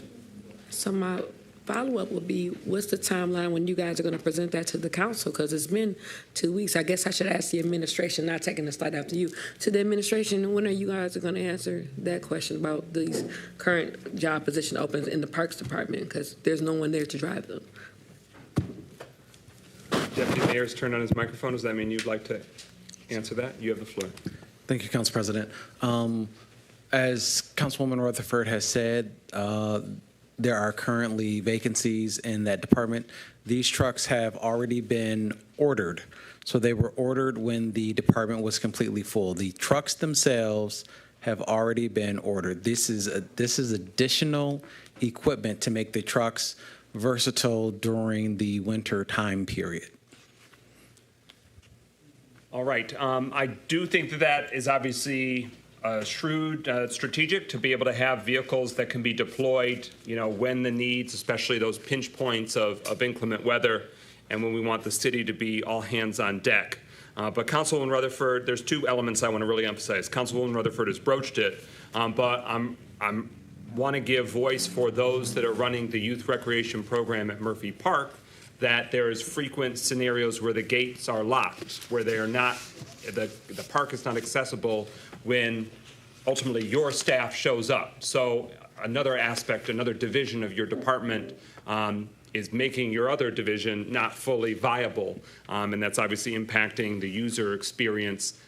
We want Murphy Park, we're in the last few days of that. I imagine other parks might be experiencing the same thing, but I'm the voice for District 7 and Murphy Park, so I've gotten a lot of concerns about what's going on there. And I imagine it's a capacity issue based on the point that Councilman Rutherford shared about the staffing, but I welcome, is there something further the council needs to know that's causing the city's youth recreation program that are based in the parks some logistical challenges? Well, this is the first time I'm hearing about the actual Murphy Park not being open on time. So I will have to do an investigation onto that because our staff have keys to open up the building and that sort of thing. I do get text message every morning that certify when the Bodette Park is open up, and we usually are open that up around 6 o'clock a.m. So if that is not getting open, that's not been communicated to me, and I will take note. I will follow up on that. Okay. And thank you for that context. Yeah, so I've been contacted today and heard a little bit of chatter of that over the weekend too, but today there was more feedback that it happened again, I believe today, with Murphy Park. So hopefully that can be ironed out in the last few days to benefit the employees, the staff there, and also the children so they can finish strong with their fantastic youth recreation offerings in that beautiful park. The other point is American Rescue Plan Act funding, or ARPA funding. So you're seeing that this is obligating or sort of acting on ARPA funding. I just want to make the community and the council aware it's on the agenda later as an announcement, but the administration will be providing another status check to provide a presentation to the council and community. They will break down how we've progressed since they gave a presentation in July. So that way council has that information and we'll work to amplify that for the community's benefit. But here's an example, a smaller price tag, but these are American Rescue Plan Act funds. So that way it can be not only obligated, but hopefully expended in short order. On that point about ARPA funding, is there anything further the administration wants council to be aware of? Okay, all right, we look forward to that information to come in future days. Councilwoman Rutherford. I'm still waiting on my answer about what you guys are going to do for the 7 positions that are open, because grass is not being cut. The bathrooms have not been replaced at Rotary Park. Like, what are you guys going to do? And the reason why I'm asking is because there's upcoming events that are in Aaron Park. There's an upcoming event that is in Rotary Park. There's an upcoming event that is in Murphy Park. And the grass is entirely too high. Like, it's too high now. So I just need you guys to give me a plan on how y'all going to execute that. Are y'all going to outsource? Are y'all going to use code enforcement? Are you going to pay somebody on the street? We just need to know what y'all going to do. So can someone please answer my direct question, please? Deputy Mayor Stevens, you have the floor. So as an immediate stopgap measure, the city has already reached out to secure quotes to have an outside company do the grass cutting. And so we should be able to have that secured within the next week or so. But the positions themselves are being posted, and they will be filled in the time that they can be filled. Thank you. Further discussion on the motion before us. This is approving the purchase and installation of mounted equipment on 6 newly purchased Parks and Recreation Division pickup trucks for city parks maintenance in the amount of $34,666 from American Rescue Plan Act funding. Any final further discussion? Hearing none, speakers list exhausted. Roll call, Clerk Doyle. Rutherford, Yes. Carrington, Yes. Goodman, Yes. James, Yes. McGinnis, Yes. Jones, Yes. Parker. Yes. 7 yeas, no nays. Motion carries. The resolution is adopted. Thank you very much, sir. We are now at public comment. Pro Tem Carrington. Mr. Chuck Johnson, Dr. Deirdre Waterman.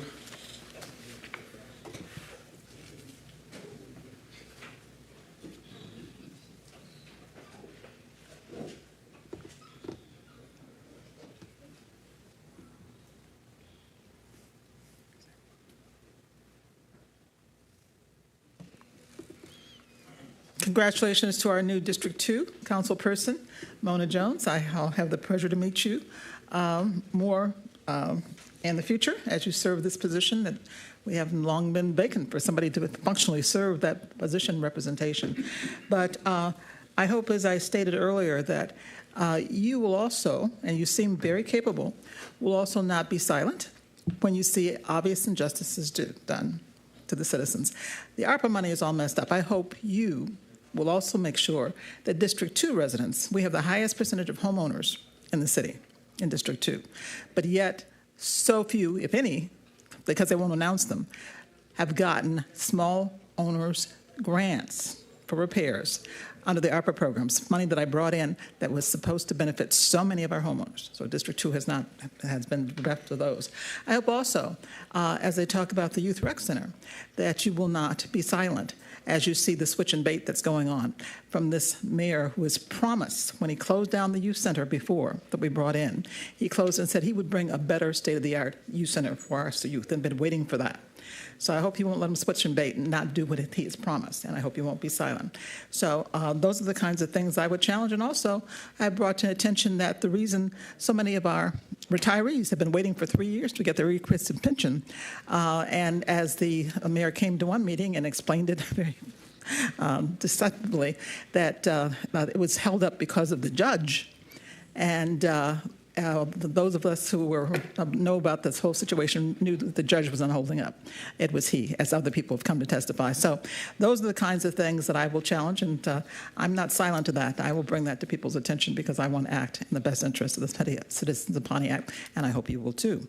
But charter revision, let's talk about that. There's a lot of confusion, apparently, from what the provisions, some of the major provisions are. And that's interesting because, as we said, that the voters passed, they spoke in terms of passing it, but apparently they don't know quite what they said because there's still some confusion about some of the issues. One of the major issues, and that was when I talked before it was passed about the frequently asked questions, that was number 4 I had here. And apparently the city is being all divided up into districts differently in one to create six districts just so they would have one at-large city council person.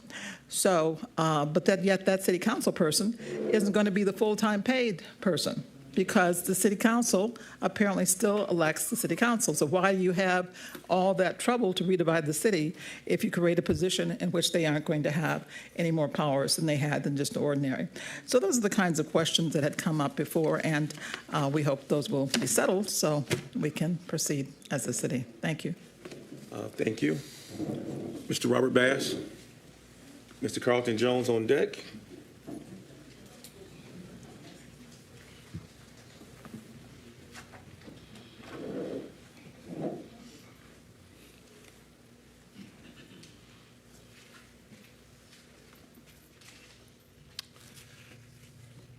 Before I start, congratulations, young lady. Glad to have you. Good evening, everyone. My name is Robert Bass, Assistant District Council President. As you all know, the residents in District 1 and others have been having problems with the noise emanating from the M1 racetrack. And there has been concerns raised by the neighborhood association and others about the quality of health, the air quality and health issues related to noise, gas, and exhaust fumes. This past Saturday, August 9th, M1 was the host of the Dodge Motor Trend roadkill on their track, which largely increased the noise that invaded our residential areas, and many more issues and concerns. Our streets were used as event parking, resident side and the no parking side. The Citizen District Council is requesting the city to impose a moratorium on high-performing, high-combustible engine car racing, doing burnouts, drifting, and other noise-bearing activities so close to the residential area. Residential side of their property, South Boulevard, between Franklin Road and Woodward Avenue. We may need to consider a lawsuit. Thank you so much for your time. Thank you, Mr. Bass. Mr. Carlton Jones and Mr. Wendell T. Woods on deck.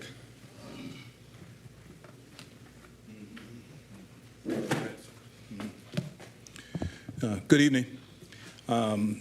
Very much in support of the Citizen District Council, the things that Mr. Bass speaking to, we all collectively feel the same way, so don't think that that's just one singular voice speaking in that regard. I come out to speak again about workforce development. I want you guys to continue to know that I'm working very hard. Over the last 8 months, we have been really doing some investigation into how we can be a part of this Justice 40 part of the city of Pontiac. And for those who don't really know what that Justice 40 is, the federal government has designated certain areas around the country that is really hurting with disadvantaged folks, and they call them Justice 40 areas, meaning that the funding that's coming down from the federal government, 40% of that funding goes in those areas.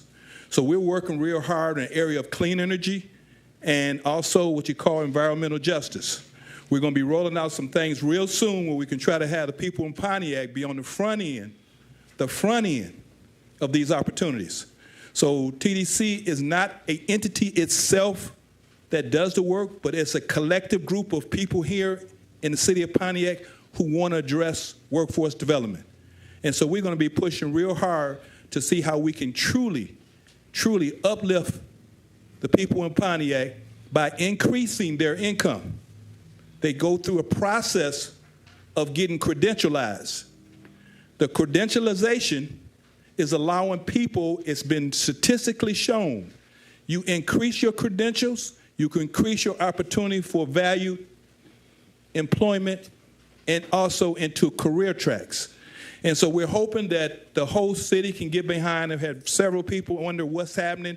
We had to do a lot of investigation of what it really takes to get engaged with this clean energy and its environmental justice. Pontiac needs it. There's a whole lot of injustice. Even sound injustice is one that we need to address. So just look, keep your ears open. We're looking to truly engage. Maybe we can be lucky enough to have some ARPA dollars to help in this push, but it's for the city. It's not for Carlton Jones. I just happen to be representing this coalition, but it's for the city to improve the residents, that they can have credentialization and hopefully that will be on a career track to increase incomes. Economic development at its best. Thank you. Thank you, Mr. Jones. Mr. Woods. Ms. Audra Mance on deck.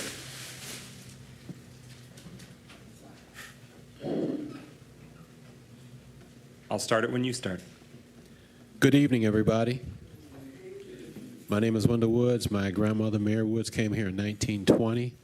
I think that's 102 years ago, from Detroit. One of her youngest sons, Esmo, was the first black class president. 1951, he was also the second black All-State basketball player. His wife ran the Silver Dome and probably brought more than $200 million in money to this community through all the events that she booked. Elvis Presley, Michael Jackson, all those others, and then she left, she retired. So I'm happy to know that we have a new representative in District 2, because Dad brought us here in 1969, but we moved to that district in 1970. So I think that's from, even though I went to school, I was away for maybe, got married, got divorced, but I think I was away for maybe 7, 8, 9 years. So been there maybe 38, 40 years, almost 30, 40 years. And I was happy that Waterman moved across the street. They were good neighbors. And so Bill kept us out of trouble. But anyway, with that being said, I want to congratulate you, Ms. Jones, again.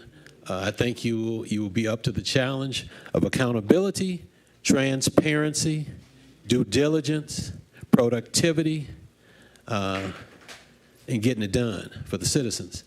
Initially, I want to talk about the cash balance, a report that I got for July 1st through July 31st. There were some questions about that consolidated fund that had $98 million in it. There was a debit of $2 million, then there was a credit of $8 million, and that final number didn't seem correct. It should have been like, I think 104, but I was told, I'll discuss that later on. But really, my concern was for the ARPA report, because in the ARPA report, the quarterly report, I want to thank the city clerk for providing me with those reports. Apparently, initially it was budgeted $3.6 million for home repair. Can you hear me? $3.6 million for home repair, and then you kicked it up to $4 million. But according to the quarterly report of April, May, and June, only $73,000 was spent. That had to be a typographical error. Maybe it was $173,000 spent. But that's what the quarterly report said. $73,000.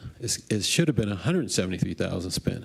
So you took it from 3.6 for the home repairs, a $25,000 grant. You took it up to $4 million, but then how do we only get $73,000 spent? Is that a typo error? I'm just I need some. Could we have some clarity in that? There are people that I know that called last year at 9 o'clock. The very first, they were the first callers. They told me that they called and they haven't had the home repairs. We want to make Pontiac the place that everybody wants to come to, but we can't if we don't have the coordination and the continued leadership and implementation of this wonderful program. So please, let's get it done. Thank you, and thank you for all that you all are doing. Thank you for what you're doing.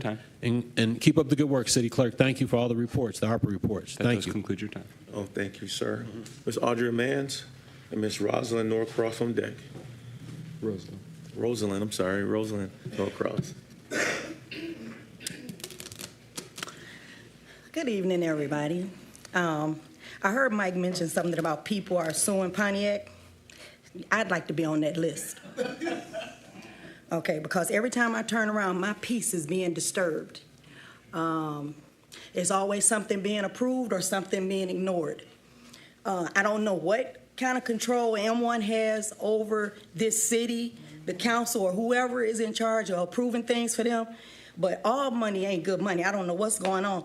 But the last time I remember the subject of fireworks coming up, Councilwoman James mentioned that how many times are you going to approve permits for M1 to do fireworks? Because they was already about to do them for the 4th of July, and you approved them, and then now you're saying it's going to be approved for 2 more times coming up. Saturday and Sunday, 2 days this weekend? It's going to be approved 2 more times? Okay, Fridays. Okay, so that's being 2 more times. I don't know how many fireworks they need to let off, but I'm getting sick and tired of it. It's disturbing my peace. I'm hypervigilant, so that means when I hear those noises, they startle me. So I'm tired of hearing them noises, and I'm tired of telling you all I'm tired. I'm tired of being tired. And it's been a habit that when they come over there for an event, like Mr. Bass said that they were lined up. Again, they staged in front of my house, all the way back down the street. They trashed the street. They put cans on the fence for the church across the street from me. They stood out there talking, breaking stuff, being disruptive like a bunch of thugs and hoodlums. And I didn't appreciate that. So I made some phone calls, nothing happened. So I took pictures of it. So if y'all want to see the trash that they did, I have pictures of that. Something needs to be done about that. Maybe we need to get some parking meters and charge $30 for events when we have events and they want to park on our street. It used to be that you had permits and you had to have a permit to park there. And I know that started when Digital Waterman was there. You had to have that permit. They don't have that no more. So they come and park, they make their trash, and they leave. And they stand outside the house and just talk like, we don't care. We just gonna be disrespectful, and you just gonna have to deal with it. But it doesn't happen in the suburbs. That's right. And let's see, the noise of traffic. What else I want to talk about? What are parking meters? Oh, man, I guess I covered everything. Yeah. Yeah, y'all really need to do something about all of this fireworks stuff going off, all of this noise over there. We already have to deal with noise from the train track, the M1, and now we have to deal with these events with the noise. How much noise do we have to take? What happened to peaceful enjoyment of your property? We don't get that? We don't have that privilege? Thank you. Yeah, thank you, Ms. Mans. Ms. Norcross? Christopher Norcross on deck. Good evening and congratulations to our newest councilwoman. And I want to say ditto to Mr. Bass and ditto to Ms. Mans. I couldn't believe that all that noise was coming from one location. So I walked from my house all the way over just to see if it was true. And it was. On Friday, actually on Thursday, you could hear the screeching like they were practicing. You could see the smoke. You could see the smoke when the tires were screeching, trying to do their burnouts. It was awful. And all weekend long, I mean, well, Friday and Saturday, the Sick Power Fest and the roadkill noise was just almost unbearable. I understand that code enforcement was out. I've yet to hear if there were tickets issued. I'd like to know if they were because it was a lot of noise. And I'd like to just go back and look at why we're at this point in the first place. M1 has been allowed to do what they do because of our ordinances and because of our zoning. When they wanted to increase their facilities, we were told that they did not have to show that they could comply with the city's noise ordinance because of past history. I think we should do something about going forward. Can't do a thing about the past. But businesses in Pontiac who make noise should have to show that they have the capacity to comply with the city's noise ordinance, just like they have to have plans for how they're going to deal with noise pollution. They have to have plans on how they're going to deal with hazardous waste. Why don't they have to show plans that they are going to be able to deal with the city's noise ordinance and comply with them? I can't understand why that's not on our books and why no one is talking about adding that to the books. The residents are really tired. It's been 6 years and only 1 year that we've actually monitored the noise. And so it's time to look at how we got to where we are and do something about it so that we don't have code enforcement running up a tab trying to enforce something that never should have happened in the first place because of weak noise compliance ordinances. I hope City Council, the Planning Commission, the Planning Department will look into that so that we can do better going forward. Thank you. Thank you, Ms. Norcross. Mr. Christopher Norcross and Billy Sways are on deck.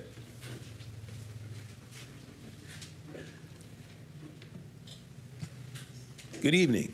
And Ms. Jones, welcome aboard. Thank you. Thank you for stepping forward and taking up the burden there to help the city get better. So thank you.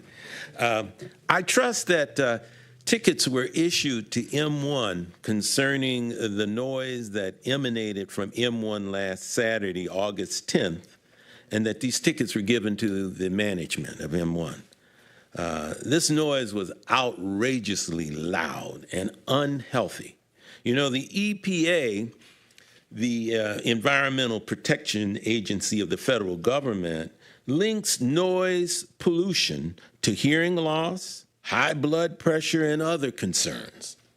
Now, I called last Saturday to the city code enforcement department, and I complained. And I urge all the other residents who are in the area of M1 to also do the same if they find the noise disturbing. Now, just a few weeks ago, M1 admitted responsibility in 50th District Court that they had violated the city's noise ordinance. The noise that emanated from their facility violated the city's noise ordinance, and that was just a few weeks ago. Yet last Saturday, they hosted an event involving unmuffled, open exhaust pipe race cars running at full throttle out in the open in the middle of a residential area without any steps taken to lessen the noise. And they have steadfastly, in many instances, when asked what's going to be done about the noise, I have not received, I don't know that they've put up any real responses to those noises. And one of the things that I'm finding particularly vexing, full disclosure, I'm also a member of the Planning Commission. As we look at plans, we often don't have as a requirement of the plans that the plans provide and give some types of calculations to demonstrate that they're in compliance with ordinances. Now, what we often have happening are the plans submitted and the building and the planning officials reviewing those plans and looking for conformance, but we're not requiring the owners who are coming to us, the people who are presenting these plans, to own those plans and demonstrate without a doubt that they meet and comply with city ordinances. So thank you.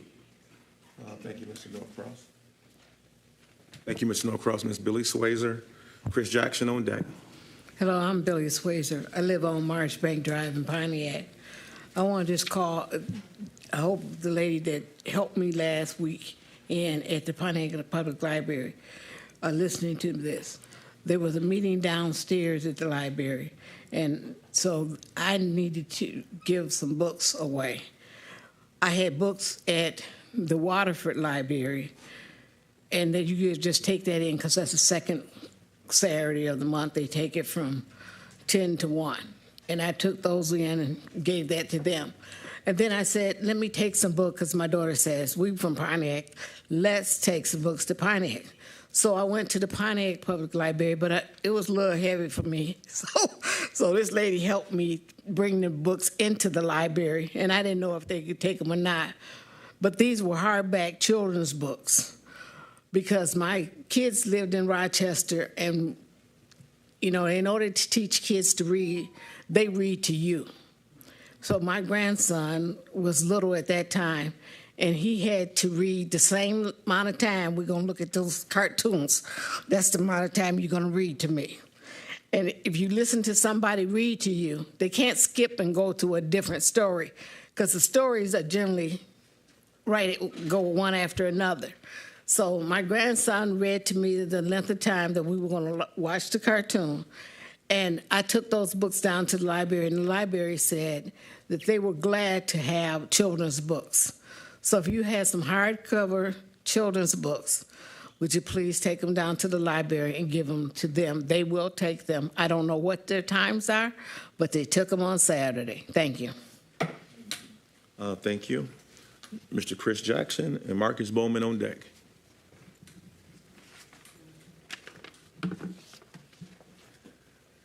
All right, good evening, folks. My name is Chris Jackson.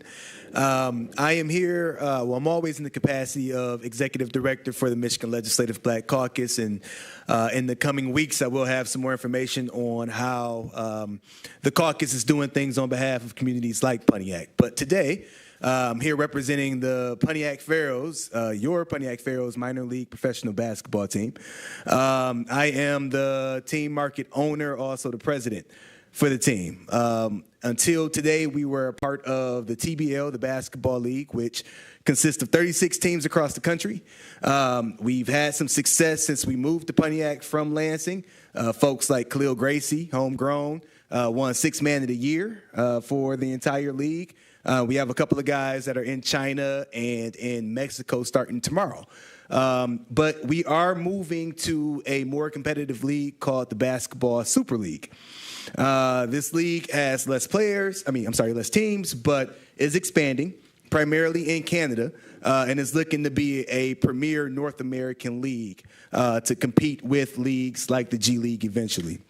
So we have I call it an unprecedented partnership with the Pontiac School District in that they've allowed us to call their gym home. So this past year in March, we played at the Pontiac High School, and we plan on doing so again. We do have a deal with the Pontiac School District in that we give at least 100 tickets to Pontiac School District kids if they're interested in joining. We also take players to the schools so that they can interact, because most of these kids, they don't know the difference between the Detroit Pistons and our players. They just appreciate the fact that they have access to professional players, similar to DeAndre Hall and the path that he took here in Pontiac, is very much what we do and what we're providing for the city. Our goal is to provide economic development, be a part of workforce development in ways that is in our own lane, first and foremost, but also just add to the quality of life for folks here in Pontiac, because not everybody can afford to go to watch our Pistons play, Detroit Pistons, and affectionately, I don't think anybody wants to go watch our Detroit Pistons play right now. But we will be in partnership with their G League affiliate, so got mad love for the Pistons. Certainly want to say thank you to folks that have shown support, that come to our games. Mayor Grimo has been to multiple games. Pro Tem Carrington is courtside all the time at our games, and we certainly appreciate that support. I'll be here in the coming weeks with updates as to our schedule. But again, we certainly appreciate the support from the community and just want to give back to a city that's given so much to me. Otherwise, I wouldn't be where I am today. So anything that we can do to contribute to that, we're here to do it. And thank you for your support. Have a good night. Thank you. Thank you, Ms. Jackson. Mr. Marcus Bowman and Pastor Kathy on deck. Oh, good evening, everybody. Shout out to Chris and his team. I remember my days of playing basketball, long gone from now, but I definitely wish you the best of luck and staying healthy with your team. I'm here regarding our fundraiser that we're doing for the Summer Hangout 2024, and we have a lot of interesting things on the plate. We want to do this Friday from 12 to 4, and we want to have as many people in the community come out and support this. We have some performances by some of our own youth that they've put together in little projects. And we also have a raffle, a #1 prize, and we have some second place prizes. But thanks to one of a big important piece of giving us our #1 prize, Ahmad Taylor, I want to give a shout out to him for showing some love. We are raffling off a PlayStation 5, and we're selling tickets for this fundraiser event to raffle this PlayStation 5 off as our first prize event for one of our children in our own event. So $15 can help get a kid who never had a PlayStation 5, a PlayStation 5. So even if you don't show up, $15 won't break nobody in this room. So again, the event is free. We're gonna have a bounce house there. We do provide food. Our staff is going to be on deck. Don Hanna is one of the members helping us out. Troy Kraft. Hopefully we can get a solo from our councilwoman, Melanie Rutherford, if she can come out and give us the time. But the shadow event of the evening is Mr. Carrington, Councilman Carrington, and Tim Brimel. I hear you guys gonna battle, so I'll fill in, but I don't want to, I don't want to overshadow none of y'all. So I hope that we can get everybody to come out to see this around the world battle between these two tycoons in our community. And I really appreciate everybody's support. These children have really, really been loving what we've been doing. I've been posting as many videos as I can and input, and it's all basic, just everyday things that they don't get a chance to do, and an outlet that they really, really need. And again, people ask me, well, why do you do some of the things you do? And nobody's paying me for it. You want to know why? Because 3.5 years ago, I made a commitment to serve my community. And sometimes you don't get paid to serve. People say, well, why were you helping pass our papers? Because that's what we do in our community when we really serve. So this is not a joke, a publicity stunt. And anybody that know me, I'm not going to get into politics. I'm not going to argue with you when it comes to them kids. And I hope y'all understand that. And anybody else who know me, just like Melanie Rutherford, I'm a fighter. I will fight. So keep in mind and pay attention to what I'm doing. And my passion is for these children. And I just want to make sure that these kids get what they need. And also, congratulations to our new council member as well before I run out of time. And I hope I can see everybody at the event. And please, if you need the information, my number is 248-843-3172. 248-843-3172. I'll be posting flyers on the event. And I hope to see everybody there. We will sell raffle tickets at the door to get in, $15. If you want to pre-purchase your raffle tickets, call me. If you just want to make a donation, please call me. Thank you, Mike. I appreciate the time. Yeah, thank you. You have a great one. Mr. Foodie Abdul.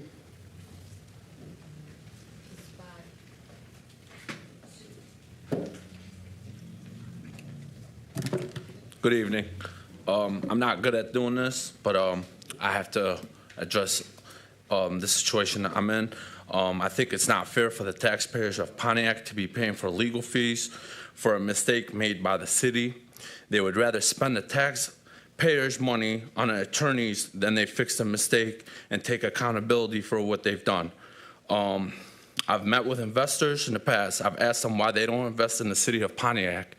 And they said it's because of the politics here. They're not happy, and the city of Pontiac is inconsistent and not stable.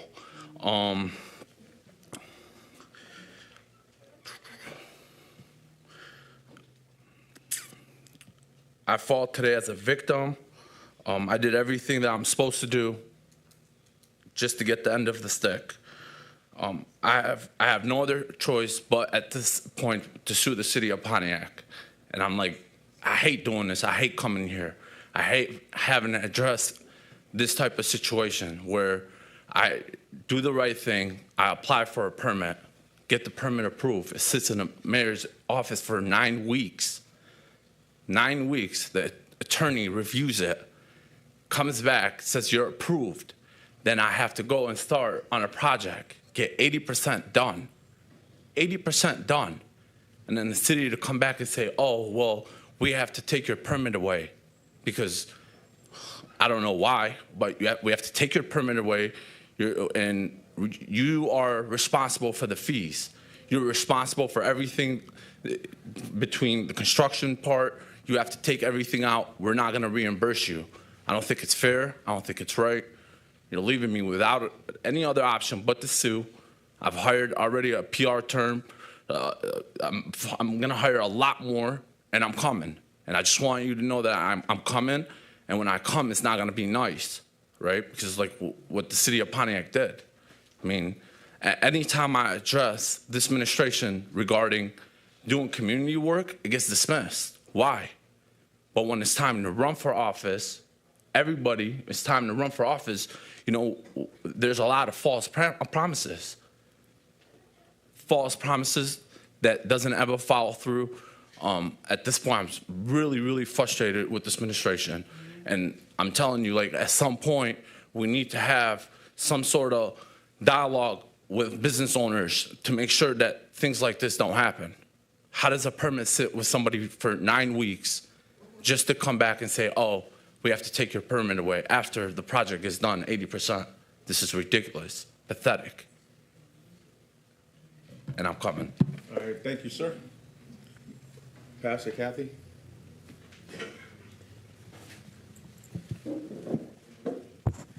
I have several things, so I'm going to go pretty quickly. Number one, I was fortunate enough to attend a recreation center meeting a week or so ago that I thought was very beneficial. There were a lot of different opinions. There were a lot of different feelings, reactions, how to do, what to do, but they were heard. I really felt like people heard what we said, and now we wait to see where we go from there. Number two, if I raise the money, will the city please order and buy flag stands that work and that are symbiotically attractive, and I'll get the money to pay for them. Do we have a homestead tax? And if so, how does it affect the NEZ? Is there some way to wrap it? Because obviously ARPA funds are being wrapped into the NEZ somehow, and I'm a little confused about that interweaving. I don't understand it enough to be able to explain it to other people. Once again, I'd like to ask for at least a study for another light on Walton Boulevard. Night before last, it was about 10:30 at night. There was a lot of traffic out, and there was somebody walking, trying to get across Walton, but without going back to either corner, Giddings or Perry. He was all dressed in black. We couldn't see him.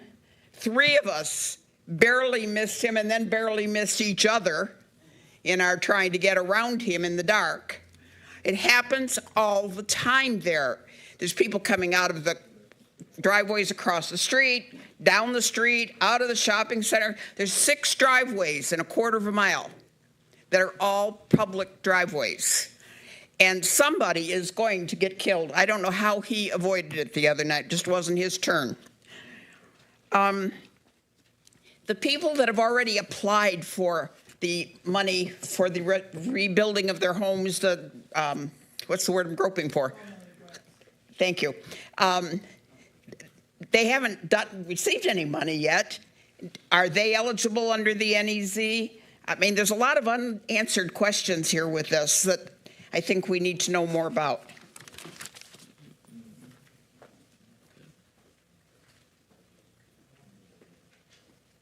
Thank you. Ms. Darlene Clark, and then Ms. Gloria Miller on deck.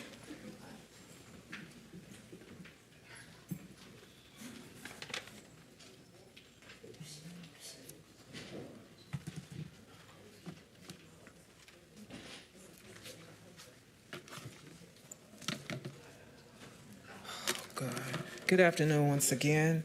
I'm not going to say that the mayor's been here 3 years. The mayor has been a mayor for 2 years and 8 months. Do you want me to stop? Oh, okay. Go ahead. The mayor's been a mayor for 2 years and 8 months. But I have a question for you, but he's not at his seat to answer this question. And then maybe the council can ask the question for the people that's listening. If you did not have the ARPA money, say the ARPA money has never, ever came to be there for your use, what would you and what plan would you have had to bring in revenue for the city of Pontiac? How would your strategy would have been where the people and the taxpayers can get a little something in order to be recognized? How many streets would you have fixed? How fast would you have got the homes repaired? There's so many things that the residents of Pontiac want to know, because from the first year the first month he was in office, and you as well, Council, you guys have worked on the ARPA fund. Every day, every week, it's the ARPA fund. It's money spent weekly on repeat money spent. You have purchased material that you had to repurchase. You have purchased meters that you had to repurchase. You have purchased vehicles that you had to repurchase. But in the process, each district, the mayor and the administration and the council hasn't shown very much improvement within the city of Pontiac. We still have bumpy roads. Yes, you have, what do you call them, bumps, speed bumps, But what's the use of having speed bumps when you have potholes? You have not did nothing for the city. You have trees, overgrown trees, not so much in the residents' home on their own property, but you also have it on the city property. You have trees that has dead limbs on them that the city has not came, or the administration has not came into focus to try to help assist in getting those trees cut down. There's so many things that the residents want to know. If that ARPA fund money had not been there, what would you have done for the residents? Again, M1 does have a little hole on this administration because I've never, ever, in my history of knowing that any business will be allowed to continue to have his way in doing fireworks in a residential community as close as it is to us. I've never seen it where cars of other cities have more rights to park on our lots than the residents have for themselves. We get tickets for trash. We get tickets for overgrown trees. But the investors that's here get ticket for nothing. Thank you, Ms. Clark. Ms. Gloria Miller, and that'll be the last person in public comment.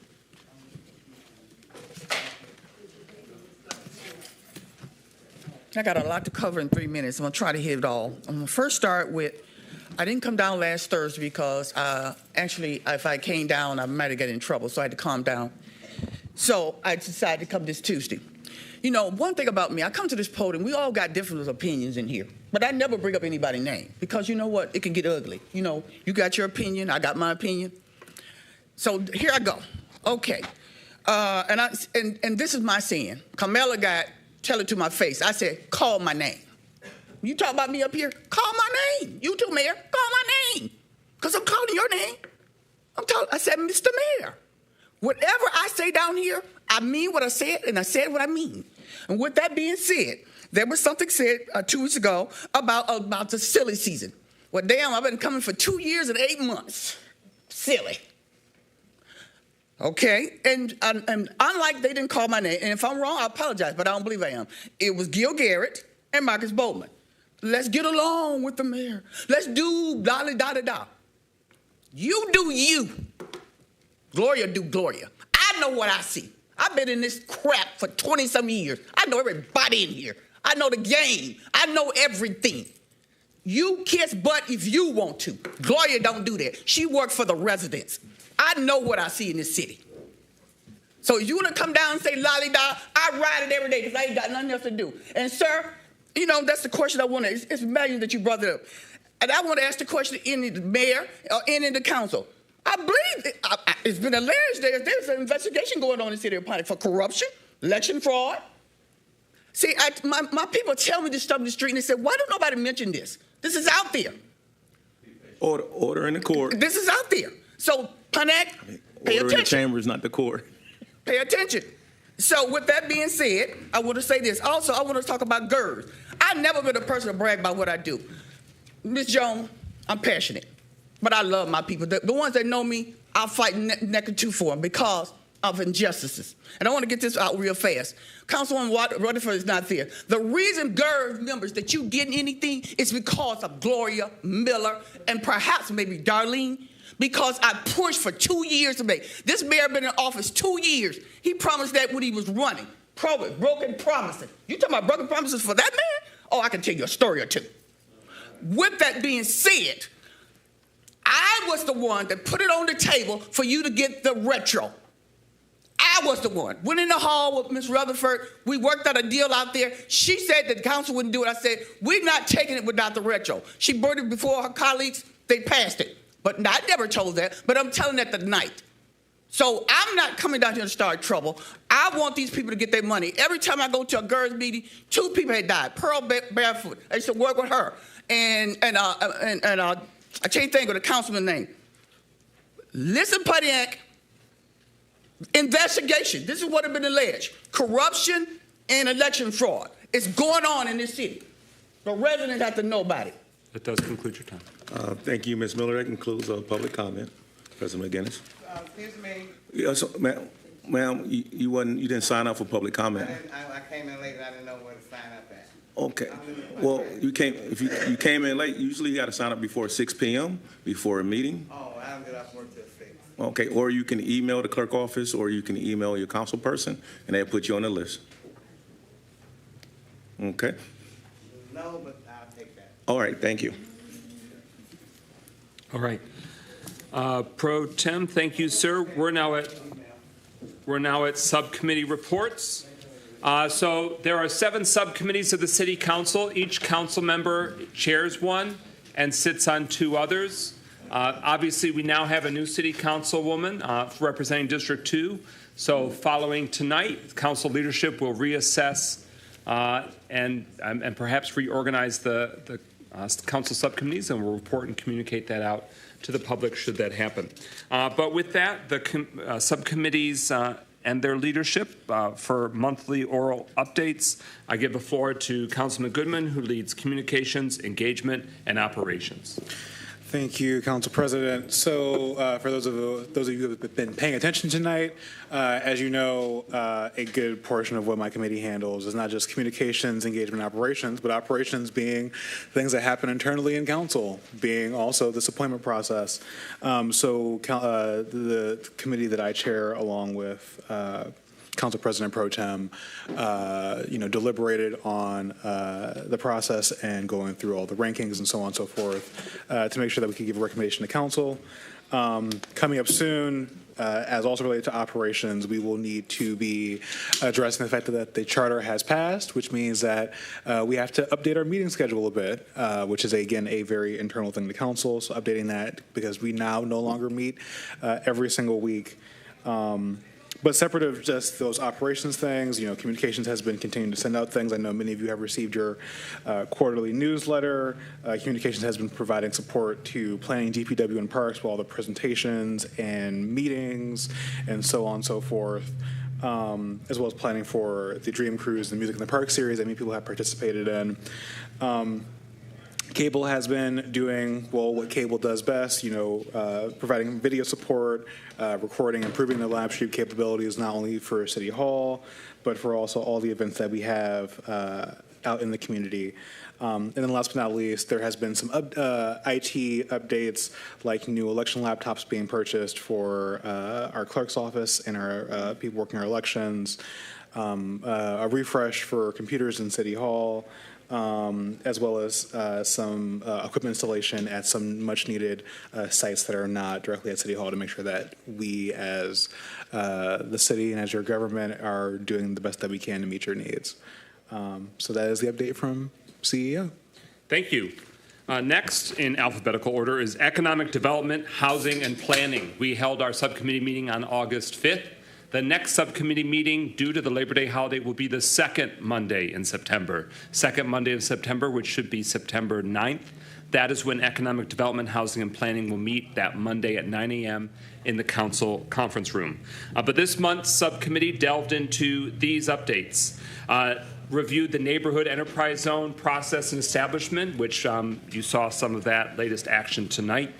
We pressed for information on the small business grants and loans program that was shared last week that the administration has modified, where there is not a required credit score for eligibility to apply. That deadline for the small business grant program is September 1st. So if you hear this voice, please share this word, spread the gospel to any potentially eligible small business and entrepreneur of a Pontiac resident, a Pontiac business. This grant is a once-in-a-blue moon, once-in-a-generation opportunity for us to support our small businesses and entrepreneurs. So get your applications in. It is free to apply. Call Economic Development's division here at City Hall if you need any assistance. Contour Windows, which is located in District 5, that zoning question has come to us before, but the subcommittees learned that there will be a PA, or Public Act 198, industrial facilities request that'll come to City Council in the future related to Contour Windows moving their headquarters to Pontiac on Perry. We asked a lot of questions about the home repair program, pushing for progress and understanding the funding paths to make sure that everyone who's in the various phases of the program, that can be possible. We pushed for full staffing of the Economic Development Division. We're very concerned as a City Council that their capacity with limited staffing is really really handcuffed, that a lot of these initiatives can't get full viability, full success if economic development doesn't fill the vacant positions, including the assistant manager and the neighborhood, specifically the neighborhood initiatives coordinator. The master plan program, the rewrite update that's underway, they are rolling out a website, and an informational webinar took place this week, but at next week's city council meeting, they'll give us an update on that website for the council and the community. The timeline for the housing study completion is a November timeline. I've also got a note here that August 28th at 6 p.m. at Ruth Peterson Senior Center, there's an engagement opportunity. Because of my notes, I think that's related to the housing study, but we'll find out more and make sure that's included in announcements at future city council meetings. Next week, we should have the first reading for rezoning for 221 Baldwin in District 3. That's the old Howard Dell Pharmacy on Baldwin, and they are seeking to allow one additional apartment in the complex on the lower level. The current zoning doesn't allow that. So that will have 2 readings that needs to still come to City Council. Also, 94 Dwight had their updated rezoning request. That came to the Planning Commission last week. It received a recommendation for approval, so we should start to hear the readings at City Council. 225 Columbia in Councilwoman James's District 4, that's Danny's Transport. They were approved 10 or so, 9 years ago for storage of natural substances. So like dirt, infill, like if there's a road construction project, they take the chunks of concrete and it's stored there. They had been using, even though they were not approved, a mobile concrete crusher. So code enforcement was able to nip that in the bud and enforce at that site. They came to the Planning Commission to ask for a special exception to allow for a concrete crusher to operate for their purposes. That was resoundingly defeated. So that special exception permit request was defeated. It was literally R1, single-family neighborhood, right up against, I think it was M1, but like a zoning. And that was a really intense, obviously, high impact. So I was one of those no votes as a member of the Planning Commission. We've gotten word that there is new requests, new activity regarding the former lakeside land, what the development is called the Shores at Crystal Lake, a mixed-use development. So when I find out more information about where that's at in the process, but it had gone quiet for a while, nothing was heard from the Planning Commission or from the Economic Development Subcommittee, so we'll wait to hear more and we'll keep you updated. Council did ask for a roster of all the existing OPRAs, or obsolete property rehabilitation agreements and certificates, so that way we can see full landscape before future decisions are made on that. And then for the sake of time, we did report different graffiti, overgrowth, code enforcement concerns, blight, and that was the conclusion of the August meeting for economic development. Sorry it went longer than usual, but I just want to make sure a lot of that information was reported out to the community. With that, we go to facilities and property. That subcommittee is chaired by Councilwoman Rutherford. Good evening. In our discussion, we discussed, because facilities means actual buildings that the city owns. The council is gravely concerned with the layout, the planning, and the information given about the youth center, and we'll be addressing that forthcoming. We are also gravely concerned about the DPW planning or non-planning, and that will be addressed in coming weeks. I express anger and frustration from the committee, which consists of President Pro Tem Carrington and President Mike McGinnis, looking for alternative answers to questions that have not been answered at this time, and that is my report. Okay. Finance and Personnel Subcommittee, they usually meet the second Thursday of the month, but that was, it lined up with the new meeting last week where we had to move it to accommodate the primary election, so that August meeting did not take place. That subcommittee had been chaired by Councilman Nicholson. The subcommittee did receive the reports from the city's finance department in terms of the various cash balances and account balances for the city of Pontiac, and as I reported at a previous month, I believe it was last month, on behalf of the subcommittee, that the general fund balance is extremely healthy, north of $40 million, which is at pretty record highs. Of course, that includes American Rescue Plan Act funds that have not been obligated, expended, gone out the door. But that is a really favorable cash position as a municipality, and is a high water mark for us in our recent history. That facility, that Finance and Personnel Subcommittee will have more to report. And a big deal is that tonight, with the mayor's appointment, the finance director was confirmed. So as was shared, that start date for the new finance director is September 9th. We now are at Law in the Courts. Councilman Parker. Thank you, Brother President. The Law and Court Subcommittee met July 22nd at 4 p.m. The Law and Court Subcommittee consists of myself, Councilwoman James, and Councilman Goodman, who replaced Councilman Britt Nicholson in his absence.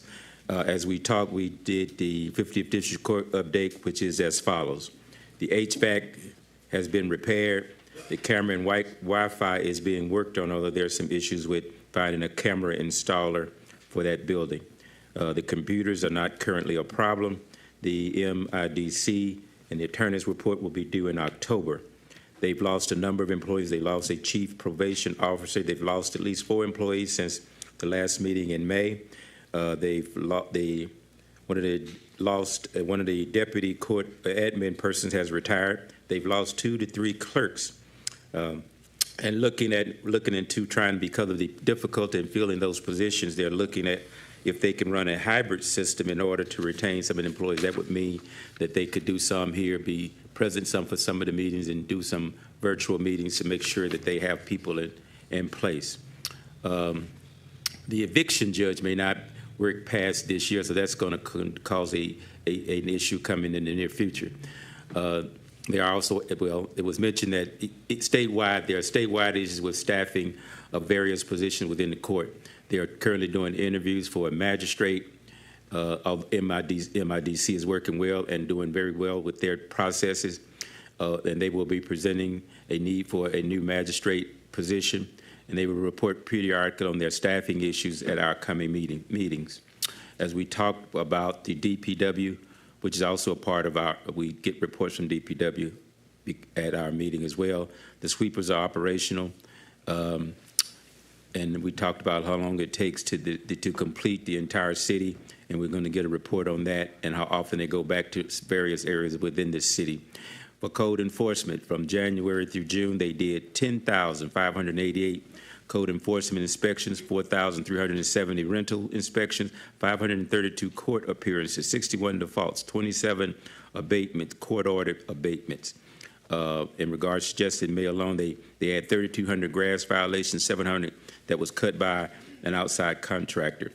The team lead position approved by the council following inspection to ensure compliance with the various code enforcement issues. They went to a Tuesday, Saturday schedule so they could make sure that there's somebody here working weekends. And Brother Clarence Corn is working with escrow to make sure that those get processed. We talked about parking downtown. That's up to date on rental inspections. They're doing 2 days a week, main thoroughfare checking code issues. There have been 46 sign enforcements, PT person in building department, and refurbishing the basement to allow for the space to be public friendly and accessible. One part-time person is helping with District 7 4 days a week. That is in code enforcement. As we talked about the law director, there was a request for a job description for a new staff attorney, and asking for an in-house attorney, and delegating more issues of that nature to the Kelly firm and to Clark Hill firm, and for a report quickly on GERS. GERS is still doing well financially. We've interviewed a couple of investors to make sure that our money is going where it needs to be going and getting a return on our investments. The last time we talked, and it was mentioned at this meeting, there was a need for the GERS to do an actuarial study to complete the process in regards to the $400 stipend that was being talked about, and I believe that was supposed to be completed before the end of August to make sure that that got in as quickly as possible, and that is my report, sir. Thank you very much. Thank you for all your leadership and work. We are at Parks, Recreation, and Public Works. Councilman James is the subcommittee chair, and if you need to defer due to how you're feeling, just let me know. Well, I'm going to give a larger report at another meeting, but I just would like to say that we did hold one meeting of the community stakeholders group of residents from the city of Pontiac to talk a little bit about the youth recreation. They had a chance to look at some of the diagrams of what we wanted in that building. We did have, as Pastor Kathy said, a very healthy discussion around it and around funding, and we are looking forward to being able to present a full presentation to council and to the city on next week.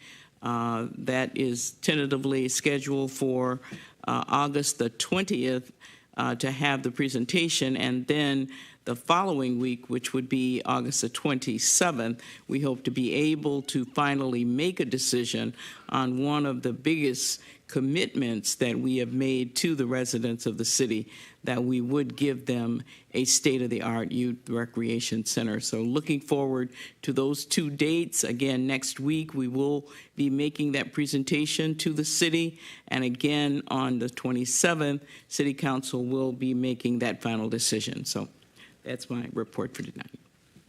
Thank you very much, and thank you for all of your work and your leadership. We are at Public Safety, Health, and Wellness, chaired by Pro Tem Carrington. You have the floor. Yes, thank you, President McGinnis. The Public Safety and Health and Wellness Committee was unable to meet due to us moving our Thursday meeting, well, actually our Tuesday meeting to Thursday. But I just want to say that when it comes to what's happening around our public safety departments, that the council receives a report immediately after any incident in any one of our districts or in the city of Pontiac. So, for example, if something happens at 5 p.m., by that morning we already have a report that's in our email concerning that particular incident. It's very important. One of the concerns is that in June we had no murders. In July we had 5 murders. So it's very imperative that ceasefire starts as soon as the contracts are been agreed upon by those a couple of staff that's been offered those positions. I know I was told that they have accepted those contracts. I not necessarily know when the day that they will start with the city of Pontiac. Is it possible, Deputy Mayor or the Mayor, to answer that when these 2 positions will actually begin? I know it's in the middle of the summer, and you always expect things to increase during the summer, but it's very concerning when we have 5 murders in 1 month. So I'm definitely hoping that we can get ceasefire off the ground and running. All departments have actually emailed their reports. City Council should have those in their emails. And Councilwoman Jones, I have to bring you up to speed concerning those reports, and I'll make sure I get them to you. Thank you. So again, we're very concerned about what's happening on the ground in our community. So hopefully, with the implementation of ceasefire, they're able to get some inroads into some of the violence in our community. And that's it for me for my report. Thank you. Thank you, Pro Tem. Thank you for your work and your leadership. We are, that concludes subcommittee reports. We are at discussions. Just really briefly want to spread the word and invite the community. As you may know, there is a river underneath our downtown. The Clinton River runs underneath a large section of inside the Woodward Loop and has since the mid-1960s. As Executive Director of Oakland County's Historical Society and of course, in my role as City Council President, I get a lot of inquiries about what gives with that, what's the deal with that, why did they do that, how did that happen, and what comes next, what are the future options? Well, you can have all those questions answered and more next Friday night. On Friday, August 23rd, there's a free celebration, gathering, talk, lecture, whatever you want to label it. But next Friday night at the Crowfoot at 1 South Saginaw in downtown Pontiac, free admission to A River Runs Under It, the history of the Clinton River's burial in downtown Pontiac. Yes. That's Friday the 23rd. The doors open at 7, and the talk itself will be at 8 p.m. So it's trying to encourage you to plan your dinner plans in one of the downtown Pontiac destinations, and then stroll on over to the Crowfoot for a free history talk given by yours truly. But the bigger sell is that it's free and a topic that you might want to be interested in. We have a lot of unique photography of what happened at the time. So we're going to try and show you what it was like before, what it was like during construction, and then what came after and what can the future still hold. And it's intentionally being held a mere stone's throw from where the cement tomb of the Clinton River runs underneath Lot 9 and the Phoenix Center. And so it's really timely as so much change is afoot for downtown's redevelopment. Any other discussion about the historic talk on the Clinton River's burial under downtown? Okay.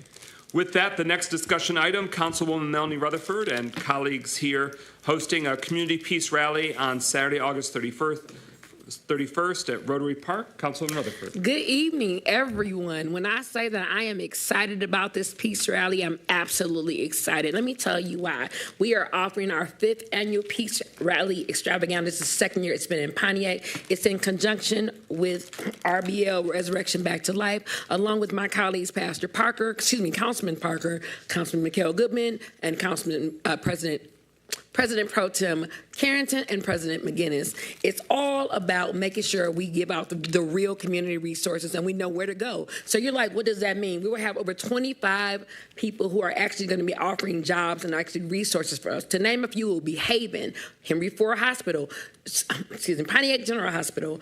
Let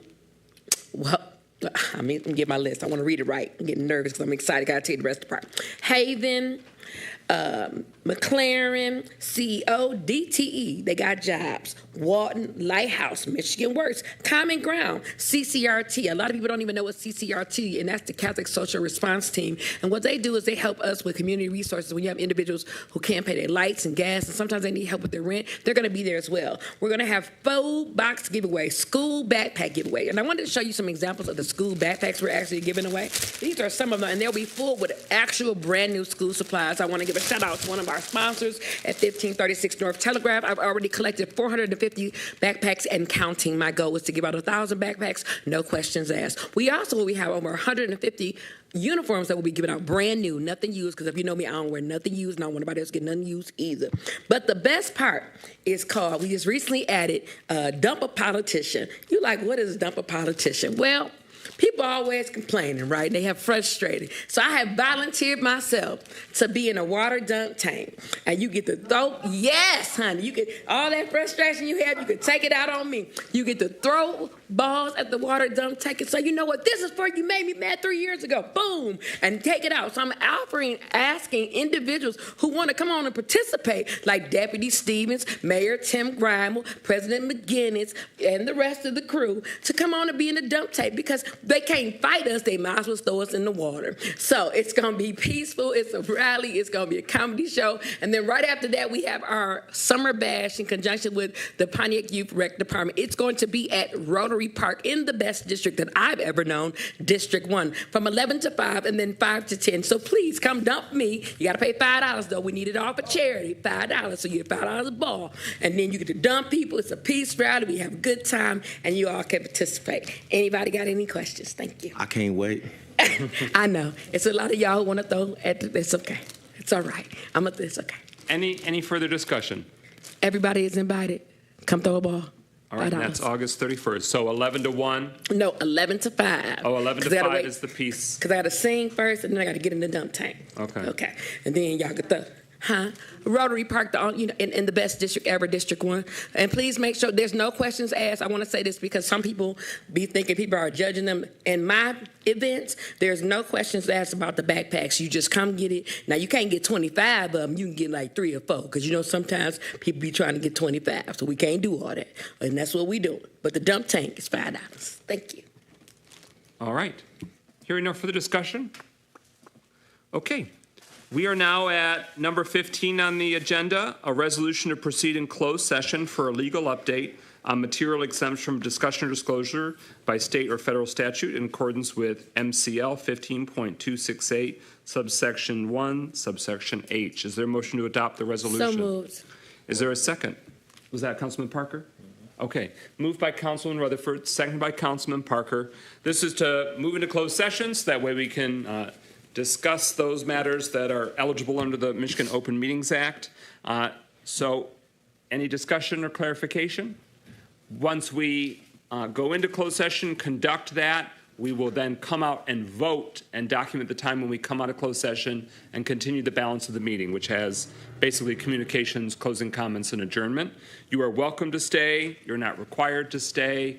It could be quite a while, so we want you to be just clear-eyed about that. Hearing no further discussion, roll call Clerk Doyle on the motion to go into closed session. Carrington, Yes. Goodman, Yes. James, Yes. McGinnis, Yes. Jones, Yes. Parker, Yes. Rutherford. Yes. 7 yeas, no nays. That motion carries. The resolution is adopted, and we are in closed session as of 8:53 p.m.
Is there a motion to come out of closed session? Moved by Carrington. It's been moved by a lot of people, moved by Pro Tem Carrington, seconded by Councilman Parker. Hearing no discussion, roll call. Clerk Doyle on the motion to come out of closed session. Goodman, Yes. James, Yes. McGinnis, Yes. Jones, Yes. Parker, Yes. Rutherford, C. Carrington. Yes. 7 yeas, no nays. Clerk Doyle is translating votes in Spanish to the affirmative. That motion carries. We come out of closed session at 10:11 p.m. We continue with our agenda. We are at communications. The written communications can be accessed on the agenda, but the next concert in the park is August 21st at North Kiwanis Park in District 3. So that's August 21st, 7 p.m., free concert. North Kiwanis Notes with Consuming Arts, Microphone Phelps, and Max the Realist performing. Okay. For Mayor's Office, your communications. Just really quickly, and you noted this earlier, President McGinnis, we will be providing an update next week on August 20th at City Council meeting regarding American Rescue Plan Act status in terms of spending and obligation. Also, as I mentioned either a week or two ago, my State of the City address is scheduled for September 23rd at the Strand Theater. Doors open at 6 p.m. and the address begins at 6:30 p.m. That's a Monday. And then finally, we do have our second annual Summer Bash planned. This is the event that last year occurred at Aaron Perry Park that involved carnival rides, food trucks, dunk tank, face painting, games, music. But this year, rather than at Aaron Perry Park, it will be occurring at Rotary Park. And it will be on August 31st, a Saturday, from 5 p.m. to 10 p.m. We look forward to seeing folks there. Thank you. This will be a repeat for those winners of the Pride and Beautification Awards this year from the Pontiac City Council. But last year we brought back the reception celebrating the winners, and this year we're expanding that even further. So that's taking place as a reminder to council and to administration, you're welcome, this Thursday, August 15th. So I want to say the time is 5 to 7:30. All right, Councilwoman Jones is on it, and you are very welcome and encouraged to come, and we can introduce you to a lot of your constituents if your life allows it. But that's at Goldner Walsh for those that needed that reminder, a Pontiac business on Orchard Lake Road. So that's that. We all clear. A few council members might need to get a few more details to Chief of Staff Hawkins. This is your friendly reminder if you haven't yet. The Councilman Hawkins is waiting for your input ahead of Thursday's gathering. With that, we're at closing comments. Mayor Grimo, you have the floor. It's getting late, and so I'm going to pass. Deputy Mayor Stevens. Clerk Doyle. Councilman Parker. No comment. Councilwoman James. Wishing everyone a good evening. Thank you. Thank you. Councilman Goodman. Have a good night, everyone. Councilwoman Jones, closing comments for a first time. Thank you, everyone, for the opportunity. I look forward to working with all of you. Hope you all have a safe night. Thank you. Councilwoman Rutherford. Well, we're blazing through it. I can't help it. Okay. If you cannot find peace within yourself, you will never find it anywhere else. That was said by Marvin Gaye. I have been watching the current atmosphere and the environment of the election cycle, and what I have noticed is there's a uprising of joy and hope, and I hope that it transforms from our nation as well as our community. Anybody can find fault in anything, but it takes great courage to find peace within yourself so that we can lead to a brighter tomorrow. I say this because in the upcoming weeks, there are going to be some challenges made, and there are going to be some promises that may not be kept. Because at the end of the day, we as a council must do what's in the best interest of our people and not of the political climate. So I ask you to have hope in our decisions, to believe in our council leadership, as I have always done and will continue to do, and to make sure that we make the decisions that are best for our community and not what's best for sound bites and newspaper articles and interviews. I ask that God bless you and God keep you, that he put his hands upon you. My District 1 meeting will be at the August 24th at the Pontiac Creative Arts Center. And last but certainly not least, Ms. Jones, Councilwoman Jones, I welcome you. You're supposed to be here. Don't let anybody else tell you ain't supposed to be here. If you have any problems, one of the things we do here is we stick together. And that's all I have to say. God bless you and keep you, and have a good night. Peace. Thank you. Pro Tem Carrington. Yes, thank you, President McGinnis. Very brief. Councilwoman Jones, welcome to the council seat. We look forward to working with you as well. Just a quick reminder, the next monthly District 6 meeting is Thursday, August 29th at 6 to 7:30 p.m. at Ruth Peterson Senior Centers. Please come. I don't have as good as food as District 1, but we do have food, so please come out. Thank you. Good evening, Mike McGinnis, representing District 7. Thank you to the many dozens of residents that came out to our monthly meeting last night. Great turnout, great feedback. We dealt with some real issues, got people a lot of answers. There's always more to do, and that's certainly true on the east side in our district, so we're going to keep working every day to try and get residents' results, get services and answers and city responses to your neighborhood's needs. As always, you can reach out to me at my city email, my city office line, or at the in person at the city offices, but you can always feel free to call me at my cell phone of 248-410-0702. Again, Mike McGinnis, your city councilman for District 7, the east side. My cell phone is 248-410-0702. You've probably detected this if you're still watching at 10:17 or so at night, but there's a lot of issues that are being delved into, a lot of work, and there's just so much more we need to accomplish for Pontiac residents. I really want to welcome and celebrate that we are at full 7 city council members on behalf of the residents. Again, welcome, Councilwoman Jones, and congratulate you. And I just will keep mentioning this when I feel like clause come out from a resident who maybe not be familiar that, hey, you've had a council person for 5 minutes. So let them be able to get up to speed on some of these specific requests. I've been in this role 2.5 years. Every day there's a new question or new issue that's completely new to me, that I've got to get up to speed, that there's weirdness about properties that have been in place for hundreds of years, and each district has thousands of pieces of land, thousands of homes, thousands of parcels. So there's so many unique issues. It's an ongoing evolution, but based upon your background, your personality, your skill set, your drive, I think that you will do very well, and just keep approaching this new opportunity / challenge with how you have everything else in life in terms of rigor and research and enthusiasm, and the residents, I think, will respond well to that. So in the weeks to come, City Council leadership, the full City Council, and the City Council staff will work to get you all the tools and support that you need in terms of professional development, training, familiarity, the nuts and bolts of business cards, and hey, what's that phone number, all that good stuff. And I just simply request that the community, especially the District 2 residents, welcome the new council person, partner with them, help them grow and learn on every issue, as I know you will, and we will try and do our part to help support you too. Thank you.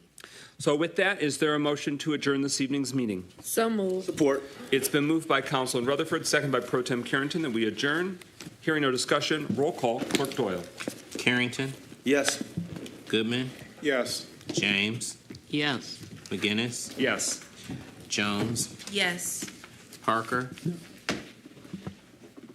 He was speaking Spanish, and it sounded like yes. Okay.